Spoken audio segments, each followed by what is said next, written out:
Hello everybody, it's Tommy and welcome back to a tour video for the Disney save. Today we're going to be looking at my newest world for my Sims 4 save file called the Disney save. This is world number 10, Oasis Springs, and it is all completed and I'm going to be showing it off in today's video. We're going to look at pretty much everything. Now if you do not know me, this is your first video of mine. Hi, my name is Tommy, welcome in. I am the creator of a Sims 4 save file called the Disney save, which is a complete overhaul version of The Sims 4 Disney themed. All characters, lots, everything. And I have done 9 worlds. This is now my 10th, all themed after Disney. If you want to check out literally so much more, every world that I've done so far, all my builds, characters, everything the save has to offer, I will link down below a master tour video that is like 4 hours long and it goes over everything up until this point. You're going to want to check out that first and then come back to this. Basically, every single world is themed after a set of movies. So for today's video, Oasis Springs is themed after Aladdin, Lion King, The Good Dinosaur, Bug's Life, and a little bit of Raya. And I've done so many movies. I've done Tangled, Snow White, Little Mermaid, Lilo and Stitch, Princess and the Frog, like literally so much stuff. Definitely recommend checking that out first. The save file is live. It's available to download, and that is going to be linked down below as well. If you go on and click the link, it's going to take you to my Patreon, but you do not have to be a patron to download. It is a public free release. So you can go ahead and just straight up download it and enjoy. Now, if you want to be a patron, you can help plan the Disney save, become a part of the process, join my private Discord, get works in progress and early access and things like that, and just generally be a part of the community and kind of see what's going on and help plan everything. My patrons vote in polls. They get to pick everything out pretty much and help really design the save. So if you're interested in that, my Patreon is linked down below. But again, the Disney save is absolutely free, so go ahead and download it, patron or not. Now, without further ado, let's get into today's tour of Oasis Springs, and I literally don't even know where to start. We could start with this big, beautiful palace back here that is probably my favorite build of this world, if not my favorite castle I've ever done. But also, we've got the Lion King right in the middle of the map here, and I kind of just don't know what to do. But I guess we'll start over here, actually, because this is where I started in Oasis Springs. So we've got the palace here, and across the way we have the Royal Menagerie. It is a national park filled to the brim with animals, and this is actually kind of like a contribution that Jasmine made to the world so that she could kind of gift a piece of the palace to the community and share like some of her prosperous life. But over here is kind of like Agrabah itself. We've got Agrabah Market, we have Diamond in the Rough, which is actually Aladdin's home, but in my save file is a vacation rental. We have Three Wishes Pool, which I'll explain a little bit later. We have the Genie and his lamp, and then we have a whole new world park. And this is kind of my Aladdin area of the map. So I guess we'll start with Agrabah Market. All right, here we have it. This is Agrabah Market. It is a community space lot type, which is the lot type that was introduced with The Sims 4 Eco Lifestyle. And this is the lot that changes depending on how your Sims vote. And it will change functionality like slightly depending on which one of these ones they pick. Now the way that I've designed this, obviously by default it's sent to a marketplace. And I recommend leaving it that way and not having Sims vote to change it. But if your Sims do vote to change it, it will change to the other types. It will just be slightly different, however, like not much different. Because the way that I sort of like wanted this to look is always to be the streets of Agrabah and the market that you would remember from the film where Aladdin is kind of like running through the town through the marketplace. It's always going to look like this, but some of the individual items may change just so that it fits the parameters of like the other lot type needs. Now we'll go over every building. There's a ton of detail here. I want to just like show you the main strip right down the middle because this is like the moment, right? This is the point that you would sort of like think of in the movie. The chaos of it all, the twisted lanterns, the walkways that connect the tops of the buildings, and the hidden staircases, the winding tunnels and pathways around, and also like the close quarters of it all, where it's very cluttered, it's very chaotic. We've got a lot going on here. Down at the bottom, starting out with this first building here, we have stalls outside and inside. And then the idea is that these would be, like, when you play this, Sims will just spawn here and they will just start selling things. But you could also bring your sim here to come and sell things too. So there are some tables that are already pre-cluttered and decorated, theming based off of Aladdin and the things that I felt like would sell here. And then there are some that are blank so that you can have your sim come and sell things here if that's what you would like to do. Now the first building is your clothing, perfume, jewelry, cloth, kind of like department store building, if you will. They sell lots of goodies. We've got all the beautiful crystal creations, jewelry right out front here. We've got some cloth and some shoes and some bags and things like that. These are from For Rent. A lot of this is going to be from For Rent, by the way. And then we've got this one that just sells like cloth, like you could make clothes, but then they also have like the pre-done clothes. And then when you go inside the building, this is supposed to be one of the really nice shops on the market. Like they sell tons of stuff and they've got a little bit more money. There's like, it's nice in here. It's decorated. It's high end. You've got jewelry for sale. So I felt like this area would have, or this building might do more sales than some of the other ones, for example. So we've got some clothing racks. This stall here cluttered with perfume, with some various bath salts. These are from Star Wars, and to me, they're just like these all-encompassing. You can use them for anything kind of relative to that, but I pictured them to be perfume bottles. We've got the makeup and some makeup clutter. We've got some more shoes and cloth here. And then we've got like piles of cloth, things that you can use for sewing, some pre-made clothing options available, some hat boxes, some shoe boxes, things that you might need day to day, and then more jewelry, stuff like that. Everything's pre-decorated. Now, the thing that you want to remember is that when you use a marketplace, Sims will spawn here and they're just going to want to sell stuff. So they'll sell whatever they have in their inventory.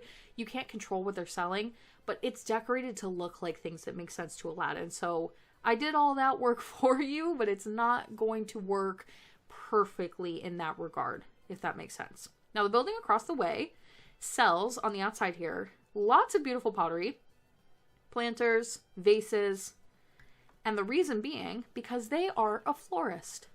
So you've got your pottery outside to put your flowers and your plants in. And this is one of those empty stalls that your Sims could come and sell themselves. We've also got some flower arranging tables from Seasons, the Sims 4 Seasons, in here so that you can have like a multi-useful reason to have this building. And then as we sort of like traverse down, you'll notice that occasionally like there are some pathways where there's some things like kind of like in the pathways, and then some of them you go just like around to get into the building. I wanted not everything to be super straightforward. You've got to go around, you've got to know somebody, you got to know how to enter, maybe that kind of an idea. We, of course, have to sell some food at the marketplace. So this stall is actually from For Rent, and it's a snack dessert stall. Now, when I was play testing the Disney Save, this sometimes spawns a sim and sometimes it doesn't. So if you really, really want someone here, you gotta wait maybe sometimes. But this is supposed to be like a calf. You've got some desserts and some snacks and s'mores and your clotted cream and what have you in here. And you can come in here and get a little dessert, some candy. This building, and again, this idea that like you've got these tucked away doors that are hidden and maybe you have to know that it's there to get in. We have the occult and mystical sim store filled with your spellcaster items, your werewolves things, some mermaid stuff, some deep spooky jungle adventure things, some crystals and stuff from the Crystal Creations pack. This is where, like, you might come in here as a sim, like a regular sim, and think, oh, it's just a weird mystic store that sells, like, spooky stuff. I don't know. But if you're an occult sim, this is, like, the jackpot. Like, you've got wands for sale in here. You've got stuff that they need, and they are happy to have. So this is where you can get, like, maybe Jafar to come in and look for the lamp, or you can have your more magical sims come here for the things that they need. And then moving along, we've got a little bit of like an opening in the marketplace. So we've got some outdoor stalls. This one right here just sells, this is like your nectar and beer, if you will. So we've got like all the wine bottles. We've got glasses, wine glasses, dishes. We've got the beer kegs. And yeah, that's that one. Over here, well, actually, no, we'll just go across here because as you can see, we've got like the paintings. And if you go down the alleyway over here, I could just picture one of the things when making this marketplace, I was like, we have to have some sketchy art dealer in the crevices of the marketplace that's selling, maybe real, maybe not, paintings. And this is one of those items from City Living, the street gallery. I forget that this even exists, but basically random artwork will spawn on here and your Sims can sell off of this, but a random Sim will come here and sell off of this as well. So you can come buy some paintings. And the building right here, where you actually like enter through this alleyway to the back, is just food. You can sell food here. This food stall, I think, is from the Chef Home Hustle stuff pack. And I've never used this, but I believe you can sell food here. And if not, a Sim should spawn here. I can't remember. It's been a little bit since I playtested this lot. But this room, this building, was actually very, very, very lightly inspired by Agrabah Cafe in Disneyland Paris, if you recognize that. And we'll go to the ones that are kind of like outside here. Some more outdoor stalls. Lots and lots of clutter. But this one obviously sells candles right here in the front here. Lots of different candles from different packs. Lots of variations. And then we had to have like your spice stall, right? Got spices. We've got some cheeses, some mixed ingredients, some candy, some sprinkles, your herbs, the things that you think you really just need for the marketplace, right? This stall exists in every marketplace. Sacks of flour, but like I pictured it as salt or as like anything that is relative to this. The building behind it, this is actually a little like mini craft building. And this is where you would buy like your homemade items. So this stall is from For Rent as well. And it's a market craft stall. So this spawns like homemade crafty sort of like objects on here for sale. And then you also can use this building to use this candle making table. And this is a woodworking table. So it has like multiple uses. You can come in here and like use the objects for hobbies in the building. But then you can also buy off of this stall here. And if you lead around through here, this is the bathroom for the lot. Now, something that I think about with the Disney Save a lot is trying to make everything super functional, but I also want it to be accurate to like the timeline and the time period of the movie. So as you'll see throughout the lot today, there is no modern equipment, there's no TVs, there's no modern technology of any kind. Obviously, sometimes I have to use something that maybe doesn't make complete sense to the time period, but when you think about Aladdin, I really, really try to make sure I use objects that make sense, and that includes things like this. So this is like a little spawning station over here for a performer, like a street performer that of course you would want for a market. And I've done small things like cover up the basket, the like super modern looking basket, with this wooden cube to kind of hide some of the modern aspects of it. Can't do anything about the wire, obviously, but a lot of that is integrated into like all of my builds, everything I do. And also, just a side little thing, but you'll notice when the walls are all the way up, the lanterns are here. But I found that when I was playing this, it's kind of hard to see into the market. So if you go one down the walls, the lanterns will disappear as well. But going down again to our last few bits here, we have on the other side of this building, outside, your classic vegetable and fruit stalls. Everything you could possibly imagine. And then across the way here, this seems like kind of nothing, like random, but in the beginning of Aladdin, Genie is explaining like the premise of the film, and he's standing in front of one of these market stalls, and he's got his own little booth going. And this is a replication of that. So it looks random. There's not really anything here that makes sense. There's no theming, but I promise you, there's a reason. There's always a reason. So there's that. There's some empty stalls along the outsides here so that you can play with them if you want. I've got like a sign on this one, kind of like a come back later, we're not here, you know, kind of a deal.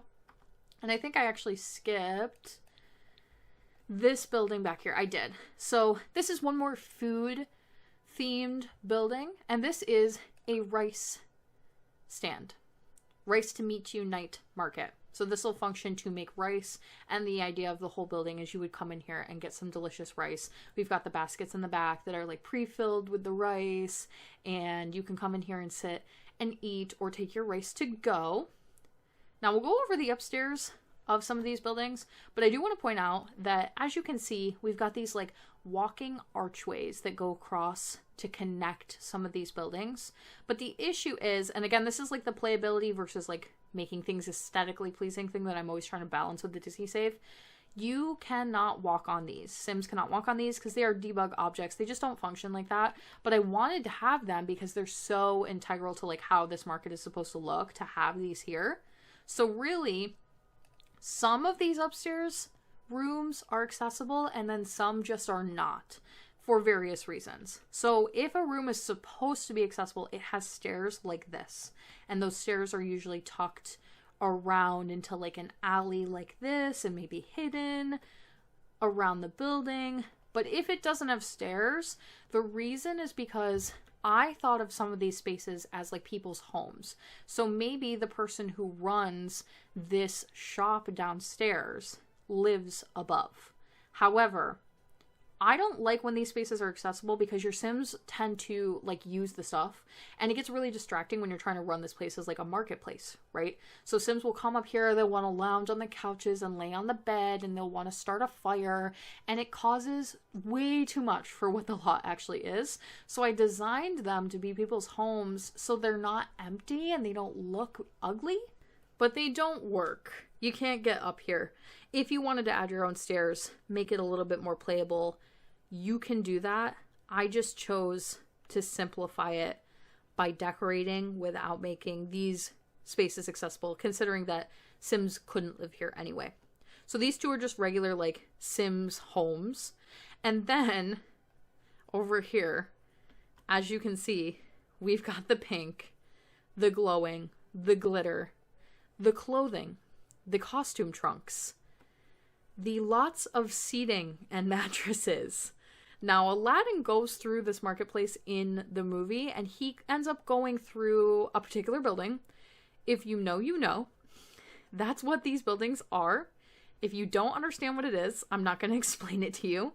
But you can access all three of these ones that are all like pink and glittery and lit up. They all have a set of stairs leading up to them. And use them for whatever you would want to. I'll leave it at that. One more over here in the corner that is just decorated as somebody's home. Inaccessible. And then over here across the way, this is actually just supposed to be like a general cafe. Like if you wanted to get food from one of the other places, but you don't want to eat it in that building, or maybe the tables are occupied, that kind of a thing, you can come up here and use this area. It's like general seating for food purposes or whatever purposes you really want.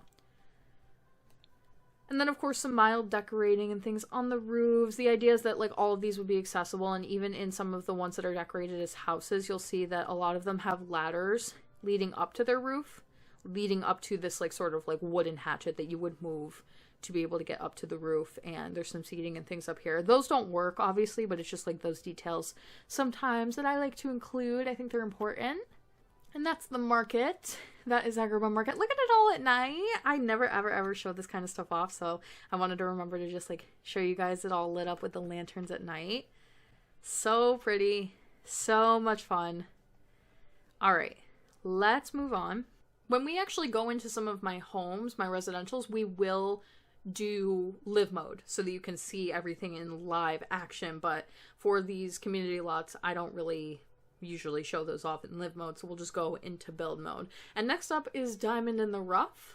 This is the Aladdin vacation rental, and it's based after Aladdin's home in the movie. It's also shown a little bit in one of the Aladdin sequel films. Alright, and here it is. This is Diamond in the Rough. This is Aladdin's home in the movie.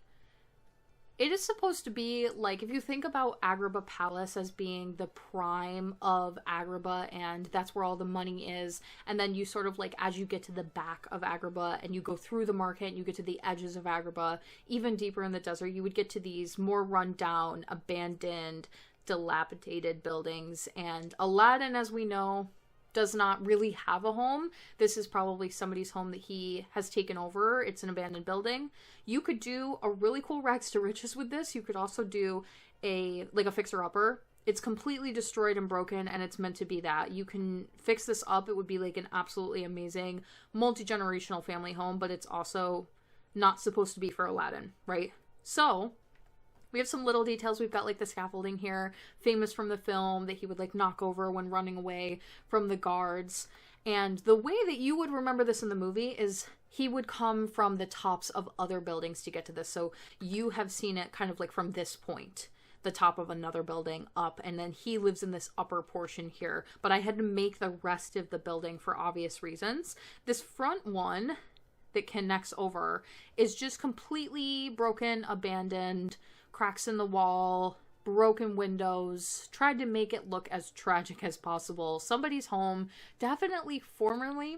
We've got some pieces and some things left over, some holes in the floor, but nothing really usable. And Aladdin doesn't use this part of the house at all. This is just like someone else's building. He majorly uses this back part of the building. So the stairs to get up into it, the first floor here, are right here. And then the stairs sort of like wind around to get you to where his actual space is. So if you go up one floor, you'll start to get to the first bit of his home. Although he doesn't really use this floor, but this is his bathroom. And it's actually got this gorgeous window that would be so cool, but very open, exposed to the elements. I tried to use a lot of pieces that are from like some of our packs that give like the more rundown furniture, although we do not have a ton of that, with like Strangerville, a little bit of werewolves. And then going up one more floor where we do have this ladder here. This leads you into his kitchen. And this is not shown in the movie, so I did the best I could. He does not have a whole lot at all. Some very minimal spices. He's got a mop. He has a whole dining table, though. Can you imagine? And no real food, to be honest with you. It's supposed to be very bare bones. But then if you go up one more floor, this is the bit that you're actually going to largely remember from the animated movie. And this is also shown in and inspired by the live action as well, particularly like the shape of this upper portion and the balcony. Jasmine and Aladdin go out onto this balcony and like look out onto the palace. And fun fact, the palace is in this direction. It just doesn't render because Oasis Springs doesn't render like that. But I did think about like the direction of the balcony, and this is like the space that's recreated from the movie as close as possible, fitting in what I could in this space. The drapery, there's like a little bit more color. He does have his own bed. He's got his little seating area to look out of his window. He's got a balcony. He has a basket bed for Abu. This is a functional pet bed. This basket is sitting on its own level, so this the Abu sim will just go into the pet bed and use it. And in my save file, Abu is a cat, which is pretty much the closest that we could get to making him in the Disney save, but I'll show him off later when we go over to the palace. That's where Aladdin is currently living. But the idea being really that you could play Aladdin from the beginning. So you could do the whole storyline. You can move him back into this building if you want to. And that's really why I wanted to build it. Because as a vacation rental, a little bit weird, right? Like, who would vacation here? But to that I say me. Because I think that this is really cool. And just a beautiful view and so tall. But it's really just there for Aladdin purposes. You can move him back in and play the story from the beginning if you want to. Or if you are a lover of the Disney sequels, I have also made Aladdin's dad, who does not exist in the Disney save, but he is available on my gallery. I'll show you momentarily. But Kasim, or is it Cassium? Someone let me know. This is Aladdin's dad, and he shows up in a later Aladdin movie. But I don't include like sequel characters in the Disney save. I try to keep it like continuity wise to just the main characters. But I have made him, and he's based off of Aladdin's genetics and everything. And you can add him into your game. He is a bonus sim. So if you go on my gallery ID is TomilynYT. You will sometimes find extra stuff for the Disney save on there. And you can add him in if you just want more Aladdin characters. You can see that this is a bonus sim because it literally says this is a bonus sim available for the Disney save. So that means he's not available in the save when you download it off of Patreon, but he is an optional add-on. Moving along, we'll just go right next door to Three Wishes Pool. This is a pool community lot, and this is supposed to be based on the scene in Aladdin where the Three Wishes takes place and Genie explains the concept of the Three Wishes to Aladdin. He takes him to like this pond in the middle of the desert. It's like a little oasis pool pond with a couple of palm trees, and they go over rules of the three wishes, and you have some like beginning lore for Genie as well. So there's some references to that scene in particular here. Starting over in the corner, we've got the hammock. There is a part in the film where Genie turns himself into a hammock and swings from the trees. So I kind of represented that here in the form of this debug, non-functional, unfortunately, hammock with the colored pillows to kind of represent Genie's color palette. And we've got the glitter, and we've got the balloons that are all very reminiscent of Genie's personality. He also has a moment where he turns into a French man, and he does a little Lady and the Tramp moment and then like sits him down to the table, and this is the exact table, the exact scene. You've got the nectar on the table and everything, so that's kind of a shout out to that as well. And then the rest of it is really just, I wanted a pool lot type in the Disney Save, and it's themed after Aladdin, but it's also like you could just use it for a pool. We've got the outdoor hot tub, some little seating. This is a heated, gorgeous lagoon round pool. There is a little Oasis toddler tub here, or toddler like paddle pool thing. And then for the bathroom purposes of this lot, there is an outdoor exposed bathroom patio area with the showers and everything, just to fulfill like the lot need. Next door to that, we have our first residential. We'll go in live mode here, and that is Genie. He is a spellcaster because obviously we cannot make him a literal genie, although that would be really cool. Maybe they'll add that to The Sims, although I don't see that happening personally. And here we have it. Genie lives in an actual genie lamp, of course. It took a really long time for me to figure out how to do this and pull this off in a way that screams genie lamp and like translates effectively, but I think I did a good job. Now, something you'll notice immediately about Genie's home is that it doesn't have a door, which means you can't just come here and knock on the door and get to know Genie and then ask him for wishes. That's not how this works. You have to figure out a way to get in, or you have to have magic to like poof yourself into the genie lamp. The idea being that like normal Sims shouldn't be able to come here. It's a private dwelling. It's also a tiny home, so it has some tiny home buffs. And then Genie has his beautiful blue, kind of chaotic, kind of colorful, tiny living home with his kitchen area. He's got a bubble blower. He's got this little costume trunk. This is from the Love Struck pack, because he's always like changing personas and outfits in the movie, so that just totally fits him. And some spellcaster references and items, as well as his bathroom area tucked in the end over here in his bed. So this is a fully functional tiny home. Genie is lightly inspired by Will Smith, but mostly just like the best representation I could do of Genie in The Sims being the animated version, as well as a little bit of the Broadway inspiration as well, particularly with like hair and stuff like that. So Genie has a custom career called Genie, and it says, an exceptionally powerful magic user imprisoned to a lamp, capable of granting 3 wishes to another when summoned. I've also done all of his spellcaster perks. Whenever I have an occult in the Disney Save, all of this is already done and put in with things that I felt like were appropriate for the character. So anything that I felt like Genie needed to have or made sense. He also has his spellbook all taken care of. So when you look through, he will have spells unlocked that I felt like were appropriate or things that he's shown doing in the movie. So for Genie, obviously, like a lot of these make sense with the Transportulate and the Scrubberoo and the Delicioso. But if you go through to like potions, he doesn't have any potions unlocked because he's not really a potion maker, right? But Jafar is. So Jafar could have had that. However, we'll go over Jafar later because Jafar is actually not a spellcaster. And he has an aspiration for beach life because of course he does. He wants to get away and like go lay on the beach somewhere. That's like literally all he wants in this whole world. So you can go through that with him. I'm not sure what else to say about Genie, or if there's anything else. Oh, I do want to show you guys something real quick, actually. Something I do in the Disney Save is a replacement lot, which is just another lot that can go on the same space as this one, and it's a replacement option for something different to go in the same exact space. So we have a different version of Genie's lamp here called Phenomenal Cosmic Power, and as you can see, it is a dark, black, red, creepy version of the same build, but it's actually redesigned to be Jafar's home. So instead of it being for Genie, it is for Jafar. And that's for the purposes of maybe you want to move Jafar out of the palace. Maybe at the end of the movie, Jafar's supposed to be trapped in the lamp, so you want to put him here instead and then move Genie into the palace, or have him be a townie and go out and explore life. And I believe that is the only replacement lot available for this world, but it's basically the same build. I'm not going to show it any more than that. It's just different colors.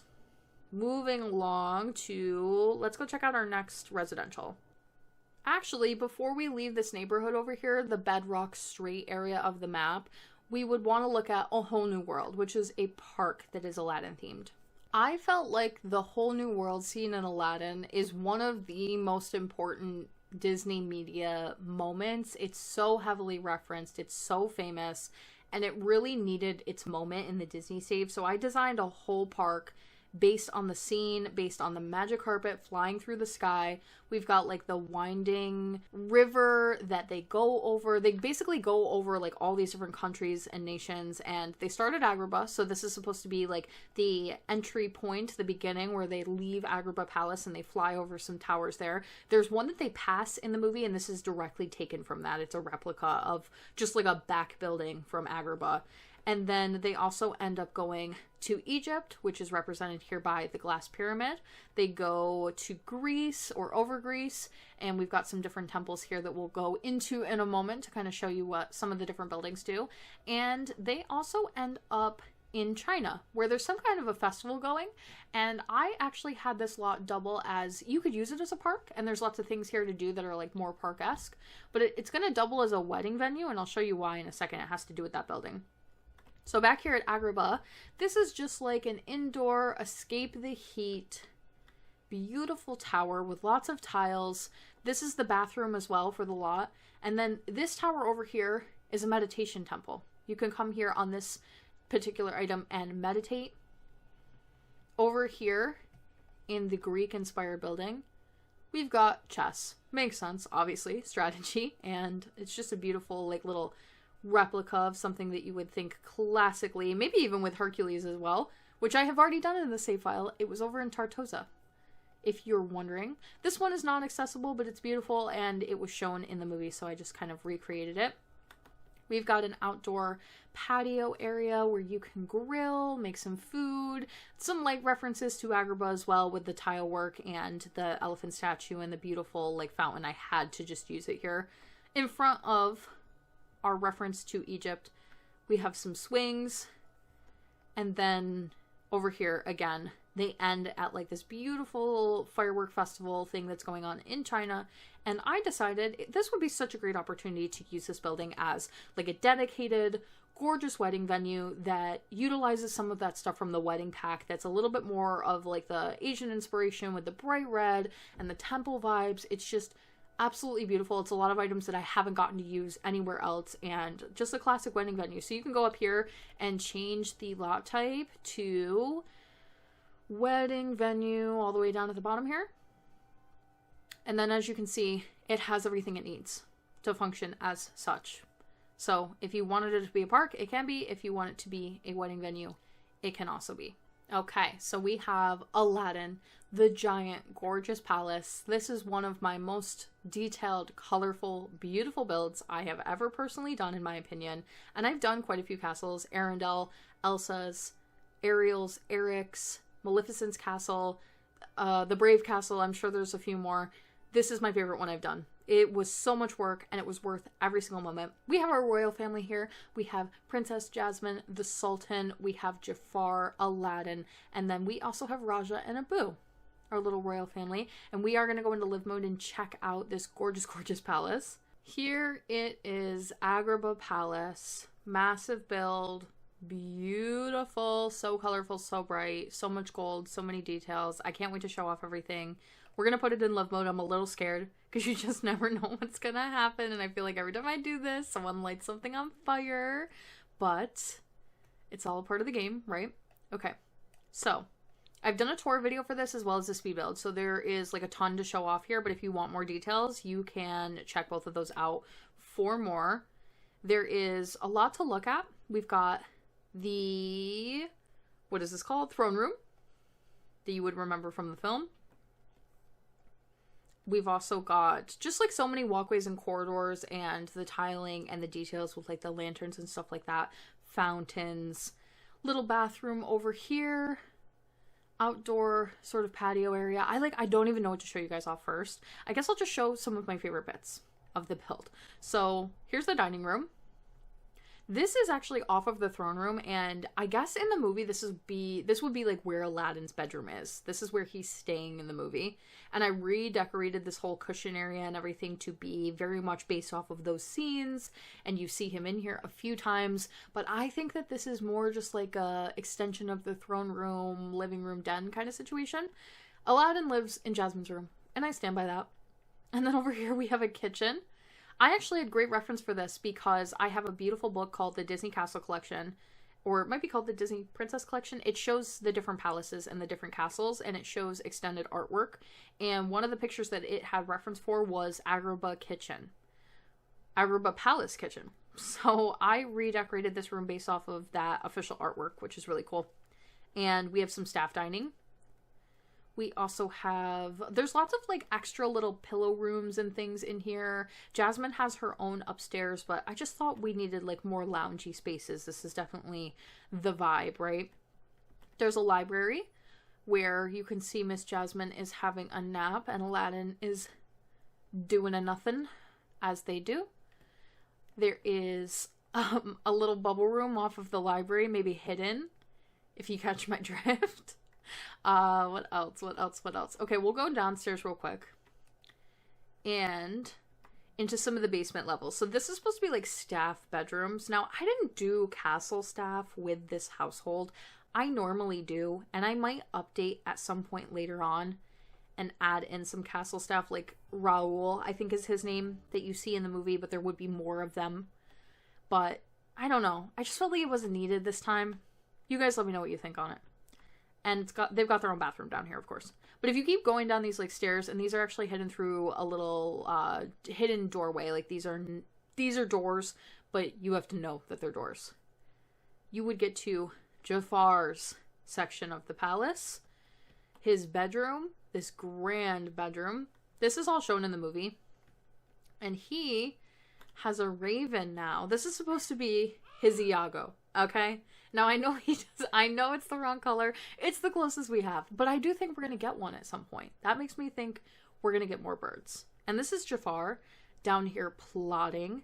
I'm going to make him turn into his other form. So Jafar is actually a vampire in the Disney save. And the reason being, he gets a second form if he's a vampire.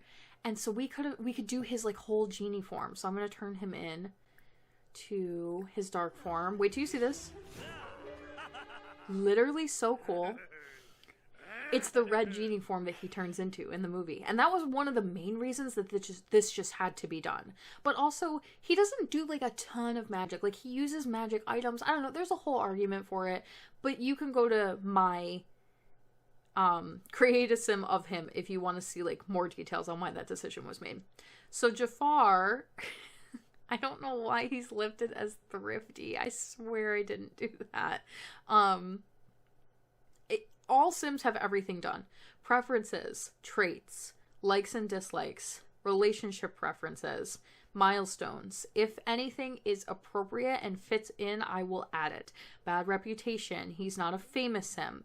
He's also in a club called the Disney Villains. This shows off some of the other characters that I've got going on in the save in other locations. Maleficent, Hades, Ursula. This is Captain Hook, Cruella. This is Mother Gothel. And then we have Jafar.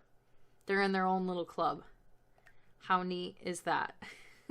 And then all relationships are done as well. So you can see he obviously hates Aladdin. He hates Abu. He gets along with the Sultan. Like, he secretly hates him, but secret hate is not really a thing in The Sims, right? He doesn't really like Raja, but they also don't know each other, so it's like a little bit of hatred. And he wants to be a mansion baron, right? Because he wants to take over the palace. He wants to be the king. He wants to be the sultan. Have started implementing Souls Journeys a little bit, but they're not all put in for the Disney save. It was just too much work this time around, and I had some glitches and some things that were going on. So some of them are done. Some of them will not be. He has a custom career. He's a castle staff member, and he's a major domo for all intents and purposes. So he shares this one along with other characters like Cogsworth, and there's one in the Arendelle Castle that has the same career. And that's just so that they don't fill weird roles, because you'll end up going to a bar and seeing like Jafar as the bartender if I don't put something here. Now, this palace does have a prison, because of course it does, right? Like, it's shown in the movie. So he's got access to all of this. You could lock Sims in here. You got the chains on the walls, whatever you want to do. And then over here is the treasury, filled to the brim with gold, statues, gold bars. A beautiful statue of Miss Jasmine as well. Now we'll go upstairs very quickly and check out some of the other spaces. So we've got this like larger open corridor with the fountain and the bubble station. This is actually where Jasmine's pillow room is. This is her get ready with me room, right? She's got her like vanity. She's got her jewelry in here. This is her snacking table. This is her lounging room. This is where all of her handmaids would help her get ready for like a day's event or something like that. Some references to Raja, some fresh fruit on the floor. This is one of my favorite rooms in the palace, obviously. Across the way is the Sultan's bedroom. Beautifully done. I love how this came out. It's so symmetrical. It's so lavish. It's exactly what a sultan would have. And he has his own little like private corridor. This is where he keeps his toys. If you remember in the movie, he's like a weird toy collector. So he's got his wooden toys around, and he is a childish sim. So he will play with this toy box. Makes sense. Now going up to Miss Jasmine's room, she gets the biggest, the best, the most interesting room. This bed is functional. I have a tutorial on TikTok on how to make a functional round bed. If you would like to see that, my TikTok is linked down below. It's the first time I ever did something like this, and it was so needed. Like, she needed this grand round bed, right? And then she's got this area over here again to kind of get ready, do her makeup, brush her hair, lounging spaces with the tiger references, some tigers here and there. She's got her own bathtub up here. Everything she would ever need. And I think Aladdin would stay in here with her too. That's just my like headcanon. You can do whatever you want. There's so much to explore here. I recommend the tour video. But let's check out some of our Sims. Let's see what's going on with Aladdin here, because I already know I'm not going to be happy. Care to attend the moon rivalry with me? No. So that is Prince Adam. He is the beast. And actually Aladdin is in a club with him called the Disney Princes. And that's how they kind of know one another already. We've got Naveen from Princess and the Frog, Shang from Mulan, Prince Adam from Beauty and the Beast, Eric from The Little Mermaid, and then Aladdin. Those are who I have so far as like Disney princes in the save go. And then something else that I do implement with the Disney save are movie clubs. So these are all of the given characters from a movie that are in the save file. So you can do start gathering and like gather all of the same characters in like one location together quickly. Something I'm noticing is Genie is missing from this club, and I don't know how that slipped through the cracks. So I will update that in a future patch. I give a lot of these characters custom careers because it just doesn't make sense for them to be like anything but a custom career, like if you're royal. But Aladdin doesn't have a job because Aladdin doesn't have a job, right? I don't know. So you tell me if you think there would be something that Aladdin should do that like makes sense in The Sims. But I think he doesn't have a job. I guess he could be royalty. I want to show off what these guys are supposed to look like because I spent so much time on their clothes for them to be looking like this and embarrassing me. Here is Aladdin and Miss Jasmine in their daily fits. These guys are engaged. They do have romance already set up between them. They're super attracted to each other. Good compatibility. Just a really fun, like, steamy couple. Actually, real quick, we'll jump into cast so that we can check out some of Jasmine's outfits because it's worth it. Here we have Jasmine. She is a neighborhood confidant and she's a cat lover, as well as romantically reserved because she's like, you know, she wants to find love, but she's not going to just do it with anybody. And then she's also self-assured. But really, I'm just so excited about her clothes. She is heavily inspired by the live action with all the different color options available, as well as the animated, and I had a great time putting together all of her different outfit options and playing with accessories and things, from the wedding stories pack, all sorts of packs, her wedding look, beautiful. I got to use some pieces for her that I just haven't gotten to use very much all around. This is her sneaking through the market look. And then I did like an actual activewear look, if that bothers you for some reason. And then she's got her sleepwear. And what else do we have here? Some party wear, some just like, I don't know. I had so much fun with her different outfits. She wears a lot of colors. She wears jewelry. She wears gems. What else? Hot weather, different colors. A lot of them are inspired by different fits from the live action if you don't recognize like kind of what something is. And then for the Sultan, just real quick to show him off, because he is also sporting kind of an unused asset. This is from the Wedding Stories pack as well. And it fits relatively well. It's not exactly the correct headdress, but it is okay. And we have Abu as our little monkey here. He is a monkey, but he's a cat. And this is supposed to be his vest. And then we have Raja.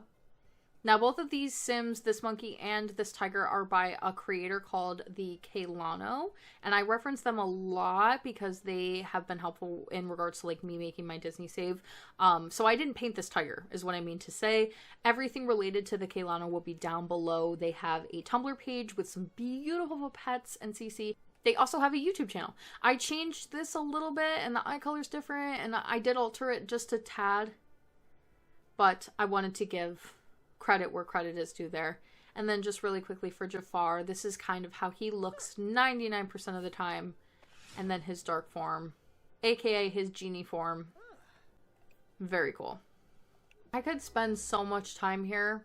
There's so much to say, but what we'll do instead, actually, I'm going to take Jasmine and Raja over across the way to the lot directly next door, the Royal Menagerie. So you'll hear in the movie Jasmine reference this. She'll be like, I'm out in the menagerie, right? So this is her menagerie. And a menagerie used to be kind of like a zoo. We'll give that like a zoo asterisk. I say that because zoos are not all, or I should say menageries, have somewhat of a negative connotation. The animals in them were not always kept to the highest quality standards. It's a little circus-y, kept in small cages type of a thing. So keep that in mind. But they were common for royalty. They were common for people of status to have and to display like animals and all sorts of things. So this is just supposed to be like filled to the brim with animals. We've got the flamingos that are referenced in the movie. I should actually just back up and show you the whole lot. And unfortunately, it's turning into nighttime, which I'm so sorry. Here, we'll go into build mode real quick so you can see it. The lights will come on in a minute. But this is what it's supposed to look like during the daytime. And really, this is like the back patio scenes that you would remember from the movie. This is where she is lounging around her grand fountain, Jasmine, and she's got the bird cages that she sets the birds free from. This is an extension of the palace and very much like a piece of it that should have been included in this original build, but I didn't have the space for, so it's across the way here and kind of creates this bigger, grander sense of the palace. Now, there are some animals on display here. We've got like the tigers. These are baby tigers. They are some that like the palace is showing off for people to come and visit and see. We've also got some pandas over in this one here. And then there's lots of birds here. The birds really have free reign.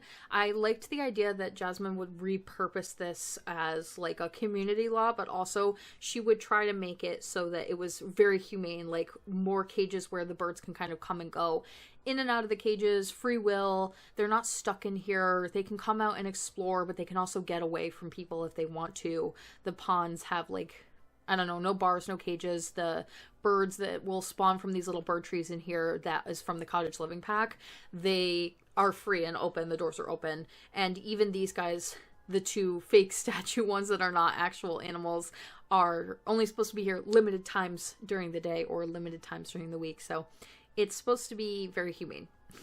Back to live mode, so you can kind of check it out with me. But you can bring your pets here. You can bring your cats and your dogs. Jasmine's a famous sim, so annoyingly, you're gonna have people come and take pictures of her, but that is what happens when you're royal, right? And Sims will bring their pets here. They'll bring their cats. They'll bring their dogs. The fox lot trait is on for this lot. And the idea is that as many animals would come and be here as possible. If we get more ways for me to produce animals in the game at a later point in time, I will add more things. But I've done pretty much everything the game has to offer currently in terms of like making animals appear. These birds will come out and fly around this little stump. This stump over here makes rabbits. And then these are stickers that go into like pools and ponds and things. There's a little grill here. You can make some food. Tiger sanctuary references. The birds are happy. Mostly birds. Like that's kind of what menageries are. Mostly birds. Peafowl, flamingos, things that are shown in the film. And then we've got her grand fountain with the peafowl. Yeah. Could come here and have a beautiful picnic, romantic getaway. Raja's out front being absolute chaos, nastiness, and we'll just leave it at that. Okay, that's Aladdin down. We're gonna move on to Bug's Life because I know so many of you are excited for Lion King, so I'm gonna hold it for a little bit later in the video. Down in this corner here, we have our Bug's Life, mostly Bug's Life neighborhood, starting out with Ant Island. This is the Bug's Life characters that you're probably going to remember most from the film. Flick, Princess Ada, the Queen, Dot, and this is the Alfie, the little bug thing that the Queen is always carrying around. My Bug's Life characters are aliens. I kind of sped fast time a little bit so that we could get back to daytime, but this is Ant Island. It's a replica from the movie. This is obviously like a weird perspective because we are looking at it from human perspective, but the bugs are little and like they live down here in this little grass and stuff, but that's not how it would look to us. So it's a recreation, but it doesn't maybe strike you as one. And we've got the little area here where they leave food for the grasshoppers. We've also basically got like most of their living quarters downstairs, so we're gonna go down there and check it out in a second. It's all underground. They tunnel, they live in the dirt.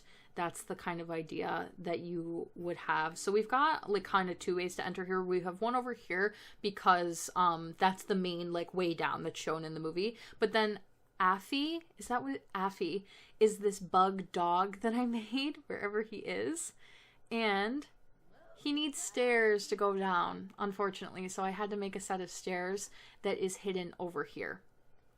And as someone said in the comments of the speed build for this video, diabolically, I have put birds on this lot, and most of the characters have bad relationships with the birds. They don't like the birds.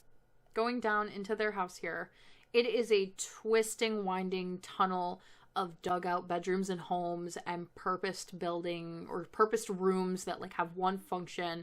Everybody's got their own room. The Queen has her own bedroom. It's a little bit bigger than some of the other ones. I don't think I explained earlier why I made these guys aliens, but basically they are like kind of removed from the human world was my thinking. They don't know what humans are. They are the aliens in their movie in a sense. They don't really understand what all of that stuff is, so I felt like to give them that sort of distance and make them a little bit odd, it made sense to do something like that. We have Dot's room over here. Dot is in Scouts because she has in the film something called Blueberries, which is very much supposed to be similar to Scouts. And then Flick is an engineer. He is a little creator. He knows like robotic skills and stuff like that. He's got his little workstation over here, fabrication station, robot station, and in the save he's an engineering intern, like introductory engineer skills and engineer career, and he wants to be a master maker. He's also dating Ada. They are a little bit of like a weird couple. You can see like good compatibility, attracted, socially awkward, like not the most I don't know, they're a weird couple, but they're cute. Then if you go down from like, this is the bedroom floor, The next one is, this is just kind of like a passageway floor. I wanted this to have as many levels as possible to give that feeling of like being deep underground and the windiness of it all. This is some of what you would see in the movie. We've got like the debate stage here where the Sims, or rather the bug characters, would kind of like give perspectives on what to do in the ant colony, and like the queen and Princess Ada could have a debate. Or in the movie, it actually looks more like this.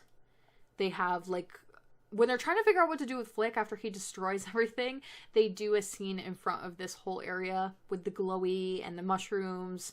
I felt like they needed a medical ward, considering everything that these ants do and the active levels that they have. They have a kitchen area as well down here. And then again, with the idea of like exercise and fitness, we do have the gym. There's some more bathrooms here and there throughout the build. And there is a club called Bug's Life that features all of these guys. Some of the other characters that we'll be going over very, very shortly here. We have Hopper in the save file. He is actually a townie. He doesn't have his own residential. I'll show you some of that in a little bit here. Flick is off to work. And that's pretty much all I want to say about Ant Island, so we'll go ahead and move on. This is supposed to be very much a hole in the wall, a little bit grimy to like human standards, but the bugs obviously love it. It's got dirt and grime and grunge and stickiness all over. It made me think a little bit about like some of the bars in London, if I'm so honest. And in the film, it's actually like a can of lard that's like laying against some trash, but the bugs have reused it as like a building. And if we go inside, I have done a bit of a recreation. I gave it some flair. I gave it some details. But you can see what I mean about the gross sticky bits on the floor, the old food. There are some bug lightings and bug references on the walls, some posters that have some bugs on them. I tried to make it look like gross and messy, but it's what the bugs would want. Like, they would love it here. But then I also thought very much of like a dive bar. I don't know why this isn't done. What is going on? I'm finding so many mistakes. I'm sorry, this is supposed to be all colored in. So I thought of very much a dive bar with like the Christmas lights and the sort of like clutterness and the randomness of it all. The bar back here makes me think very much of a dive bar. The exposed pipes, the fans, the jukebox in the corner. And then in the movie, the characters are sitting at bottle cap tables. So I recreated some here. They do function with a little bit of tool and some magic. We've got some like games, again, with the like bug references in the corners and stuff like that. And lots of decor and things on the wall. Anything that I felt like could possibly reference anything at all from Bug's Life. Little TV. Kind of messy and chaotic, but in a way that I feel like these characters would just really enjoy. And then a very small exposed pipe bug bathroom in the corner with like a little curtain that covers the windows that should not be on a bathroom door. That is Bennett's Bug Bar. Across the street to the right, we have the second and final vacation rental for this world in the Disney Save. This is the Pixar camper, and you might not recognize this right off the bat just by me calling it the Pixar camper, but hopefully you're going to recognize it in a moment when we go into game. The reason that this is included in the Bug's Life neighborhood is because this trailer, camper, whatever you want to call it, it is in the Bug's Life movie, but very, very briefly. This is a building that's kind of like infamous with Pixar because it's referenced in a few different Pixar movies. You're probably going to remember it most from Monsters, Inc. when Randall randomly spawns into somebody's like trailer home and they beat him with a shovel. But in the Bug's Life universe, Bug City is actually located underneath this camper, and it's shown very, very briefly in the film as being such. So I recreated it as a vacation rental, so you can rent out this little camper. And the idea was, to me, it's kind of like a nightmare vacation rental. Like maybe in the Airbnb pictures, it's shown as this like really cute little cottagey camper, and then you get here and unfortunately it's got gross stickiness on the wall. You've got some exposed wood and messy front yard, a patio that hasn't been taken care of in however long, broken fences, pizza boxes everywhere, trash everywhere, just not what you expected it to be. This is actually a recreation of the Pizza Planet truck, because that is shown in the driveway of this camper both times that it's shown in the various Disney films. The person who lives here probably works for Pizza Planet. So we've got the pizza boxes like around, and some old car parts, some old car pieces, some of those like cottage living pieces where things are sort of like destroyed in the garden, and you've got this gross mosquito-filled pond that's got an alligator in it. And then if you actually go into the camper itself, there are lots of little references in here to Pixar films. So I won't point them all out. You can have some fun trying to spot them on your own, but I will point some out. So this little poster obviously is supposed to be in reference to Coco. We have some toys and things here and there. We've got Bullseye up here on top of the wardrobe. We have a little car for cars. What else? Oh, this orb is supposed to be yellow, and it's supposed to be reminiscent of the orbs from Inside Out. There is some ingredients on the counter, kind of reminded me of Ratatouille. There is, what else? Oh, a fish in a fishbowl from Finding Nemo.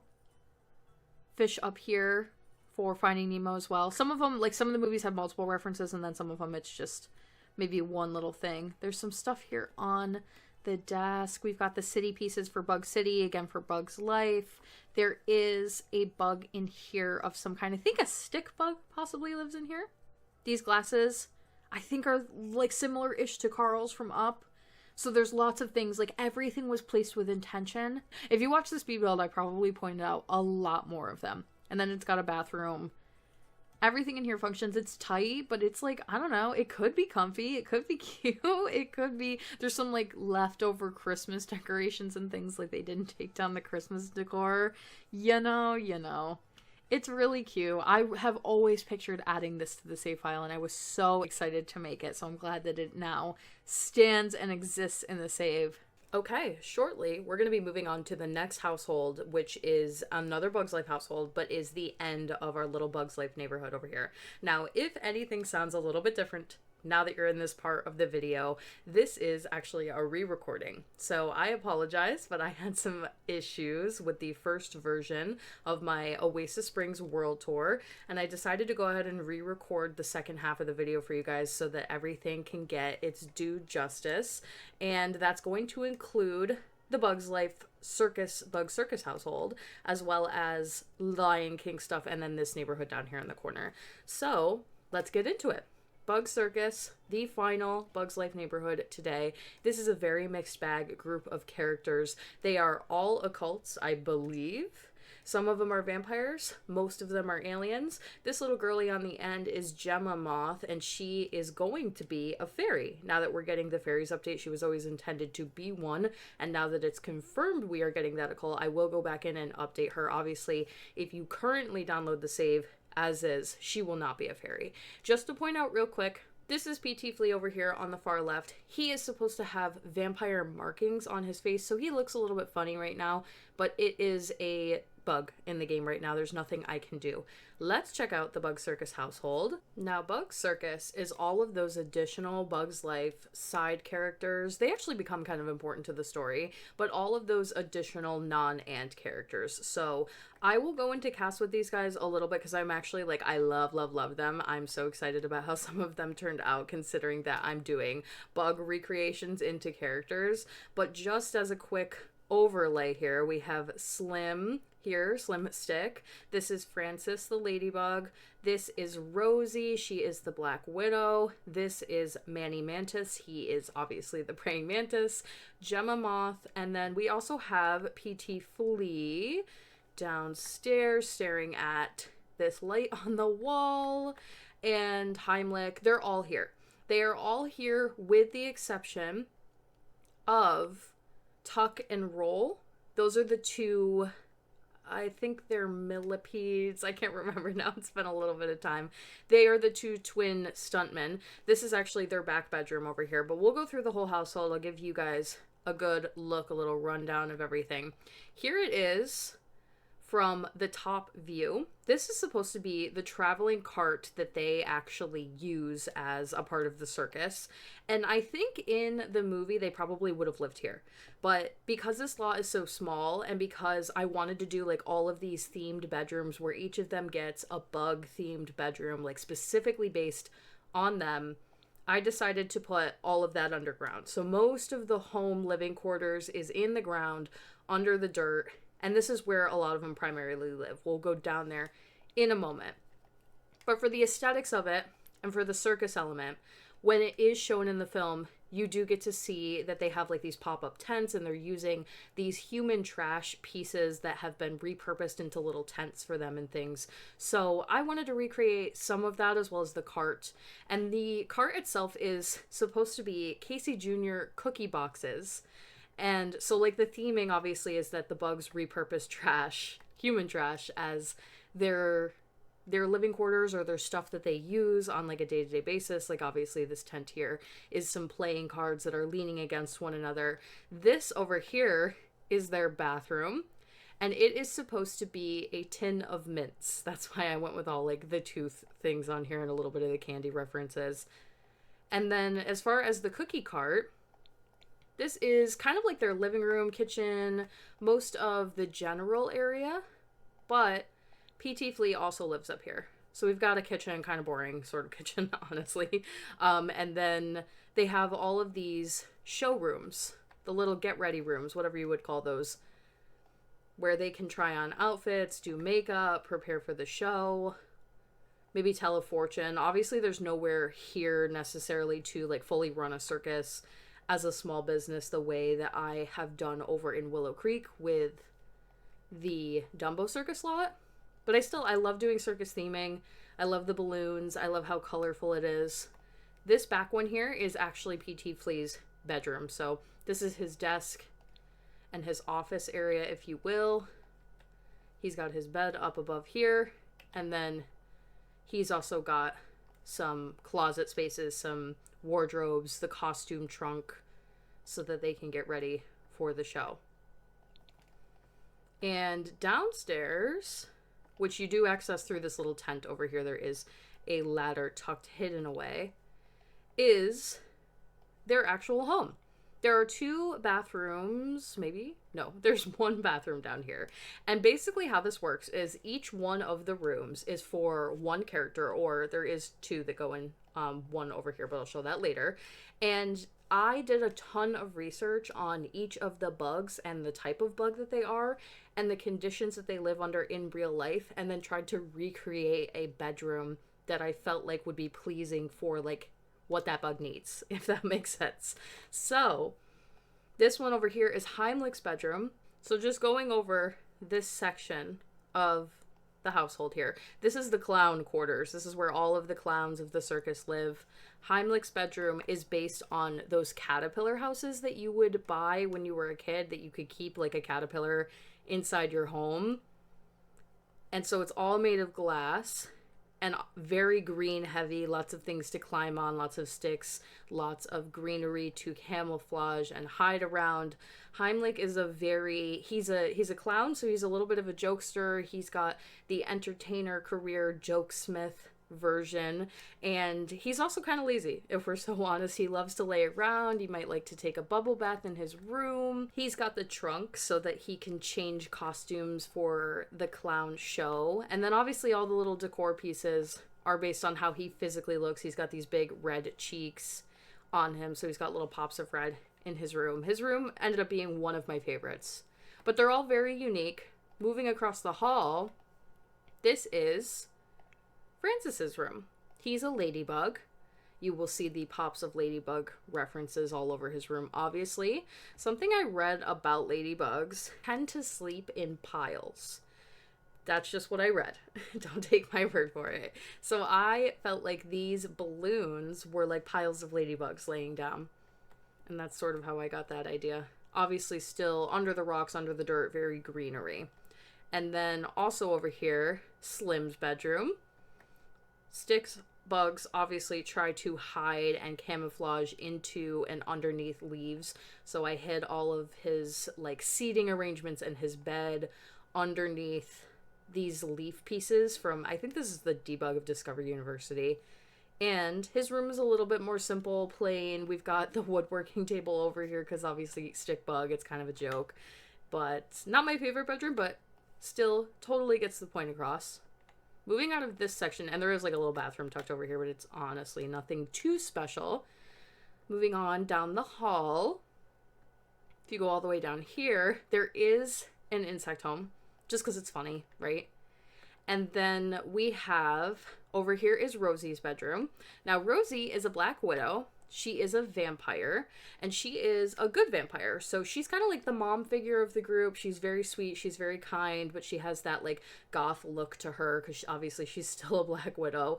In her stats, you will see that I do put in things relating to stuff that would have happened in the past for that character. So for Rosie, she has a line in the movie where she mentions that she has been a widow multiple times. I think the number might be 12. I had to like look it up at the time. Obviously, I don't remember it now. And so I put that in there. And I do that a lot if I can with a character and if I obviously remember to do so. She is best friends with Dim Beetle, whose room we are going to go check out in a second here. But because she's a spider, the idea was that her room is based on your house. Spiders like to live in the attic, the dark and creepy, the corners and nooks and crannies. They like to tuck themselves into where we live. So she has one of the most normal looking bedrooms, and it's supposed to be someone's abandoned attic. Lots of cobwebs, very dark, old furniture, little references to spiders here and there around. Across the hall is her best friend, Dim Beetle.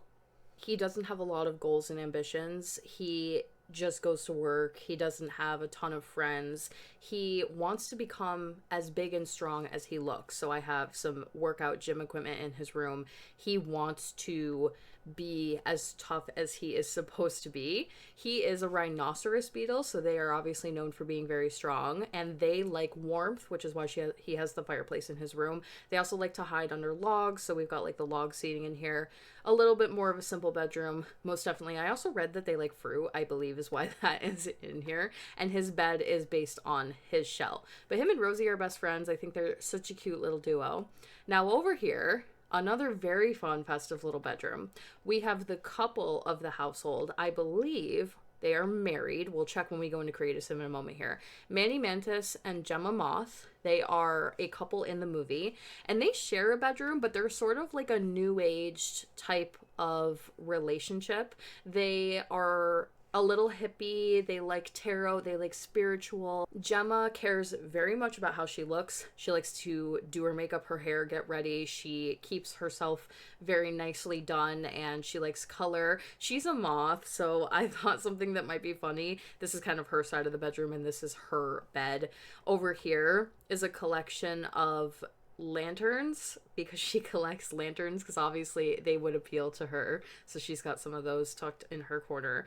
And then over on Manny's side, very green, able to camouflage in again. And I gave them each their own bed, even though they're married, because it's like that new age couple idea.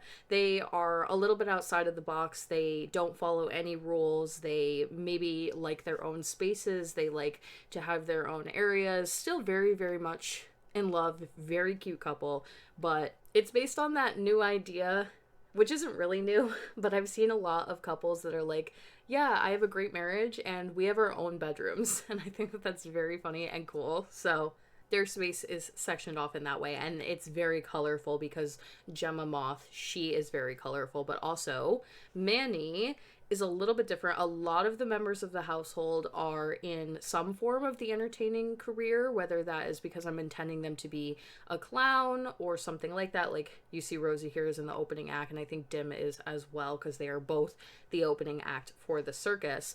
But Manny is the paranormal investigator, aka a psychic medium, so he has the seance table. He's all into that, and the idea behind Manny is that he's kind of not good at it. He is a little bit of a hack job tarot reader and spiritualist. He's not very good. He thinks he is, though. And Gemma definitely doesn't tell him that he's not. So she encourages it a lot. And she is supposed to be his assistant, so I put her in the acting career. And I felt like that was a cool way to like mix up the household, but still give them something that was more in line with what they actually do in the circus. And then, as mentioned, across the hall, Tuck and Roll, they are two additional characters that didn't make it into the household because of restrictions on how many Sims you can have, and they are intended to live here. Now, the way that you could do this, they are currently townies in the save. I'll show them in a little bit, but you could change this to a residential rental if you have for rent, and then set it up as two separate households and move them in that way. You could even break up this household so it's not just them living by themselves if you want to. But as I've probably said in this video, I'm sure, I'm not putting rentals in the save right now because of all of the issues. So right now they're just townies. But I gave them a whole bedroom in case you wanted to still work them in some now. They are twins. They are the stunt performers of the save. I gave them marbles to play with because, like, rolling. Do you get it? I get it. And they are a little chaotic, a little messy, but fun. And that is the Bug Circus build. Now we'll jump into Create a Sim. Here we have them. We're going to start out first with Gemma Moth. She is the one, or Gemma Mantis. Oh. You know what? It changed her last name when they got married. She's supposed to be Gemma Moth. Huh. Well, you can put it whatever you want, I suppose.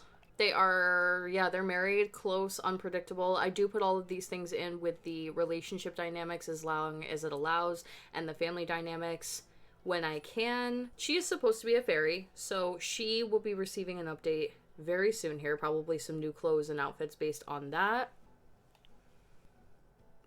This is her secondary look, which I love a little bit more, but it's very kit heavy, and I normally don't do this. I use all packs in the Disney save, so it's not as if I'm catering for not owning the packs necessarily, but I just worried that people were not going to have all of this stuff, so I gave her two looks. But in an ideal situation, this is how she is supposed to look. I love her outfits, though. She's one of the reasons I wanted to jump into cast with you guys, because I think she's worth showing off. She's very fun. She has some of the more specific outfits that were added in with the Love Struck pack, especially. I felt like that was a great pack for her.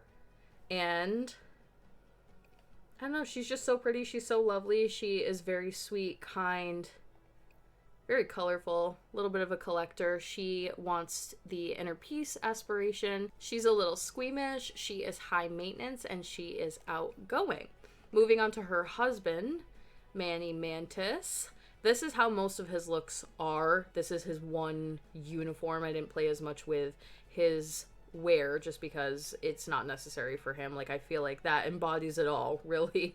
And his whole thing is that he's supposed to be a wannabe magician, a want-to-be psychic medium, but he's just not very good at it. Everybody knows that.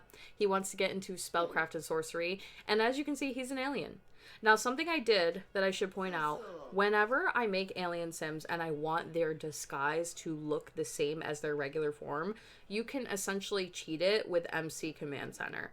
So this is normally something that you cannot do, but you can clone over their look. So what I do is I go in and design all of their looks as aliens, and then I clone it over to their regular human form so that when you switch between the two disguises, it essentially does not matter. You're going to get a difference in the eyes, though, which does work out for Bug's Life, because in Bug's Life, they have very human-like eyes. And the reason they were ultimately made aliens is because I decided that they were sort of the aliens of their own world, considering that they do live with humans, but they don't interact with them, and they feel like they're always fighting against the elements of living with the humans. But they have a lot of human-like features to them, and they are drawn and portrayed with human-like features and eyes, which is why they were so easy, in a sense, to translate over to Sims, and like human Sims at that. But I did carry a lot of like their bug-like qualities in, very stylized faces, that sort of a thing.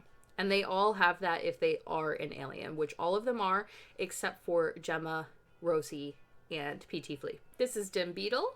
He has the ombre look going on. I've got a lot of makeup that I did to try to get texture into their skin and that glowing look, specifically with rhinoceros beetles. They have that thing where if you turn them and they look different colors and different lighting. He also has more of an industrial, grungy kind of look because he is supposed to be the big tough guy of the group. He carries them all around. And I guess he's supposed to be the tough guy because he's the one that is the rhinoceros beetle. But in his heart of hearts, he's a little softy. He's a cutie pie. But he wants to be big, tough, and strong.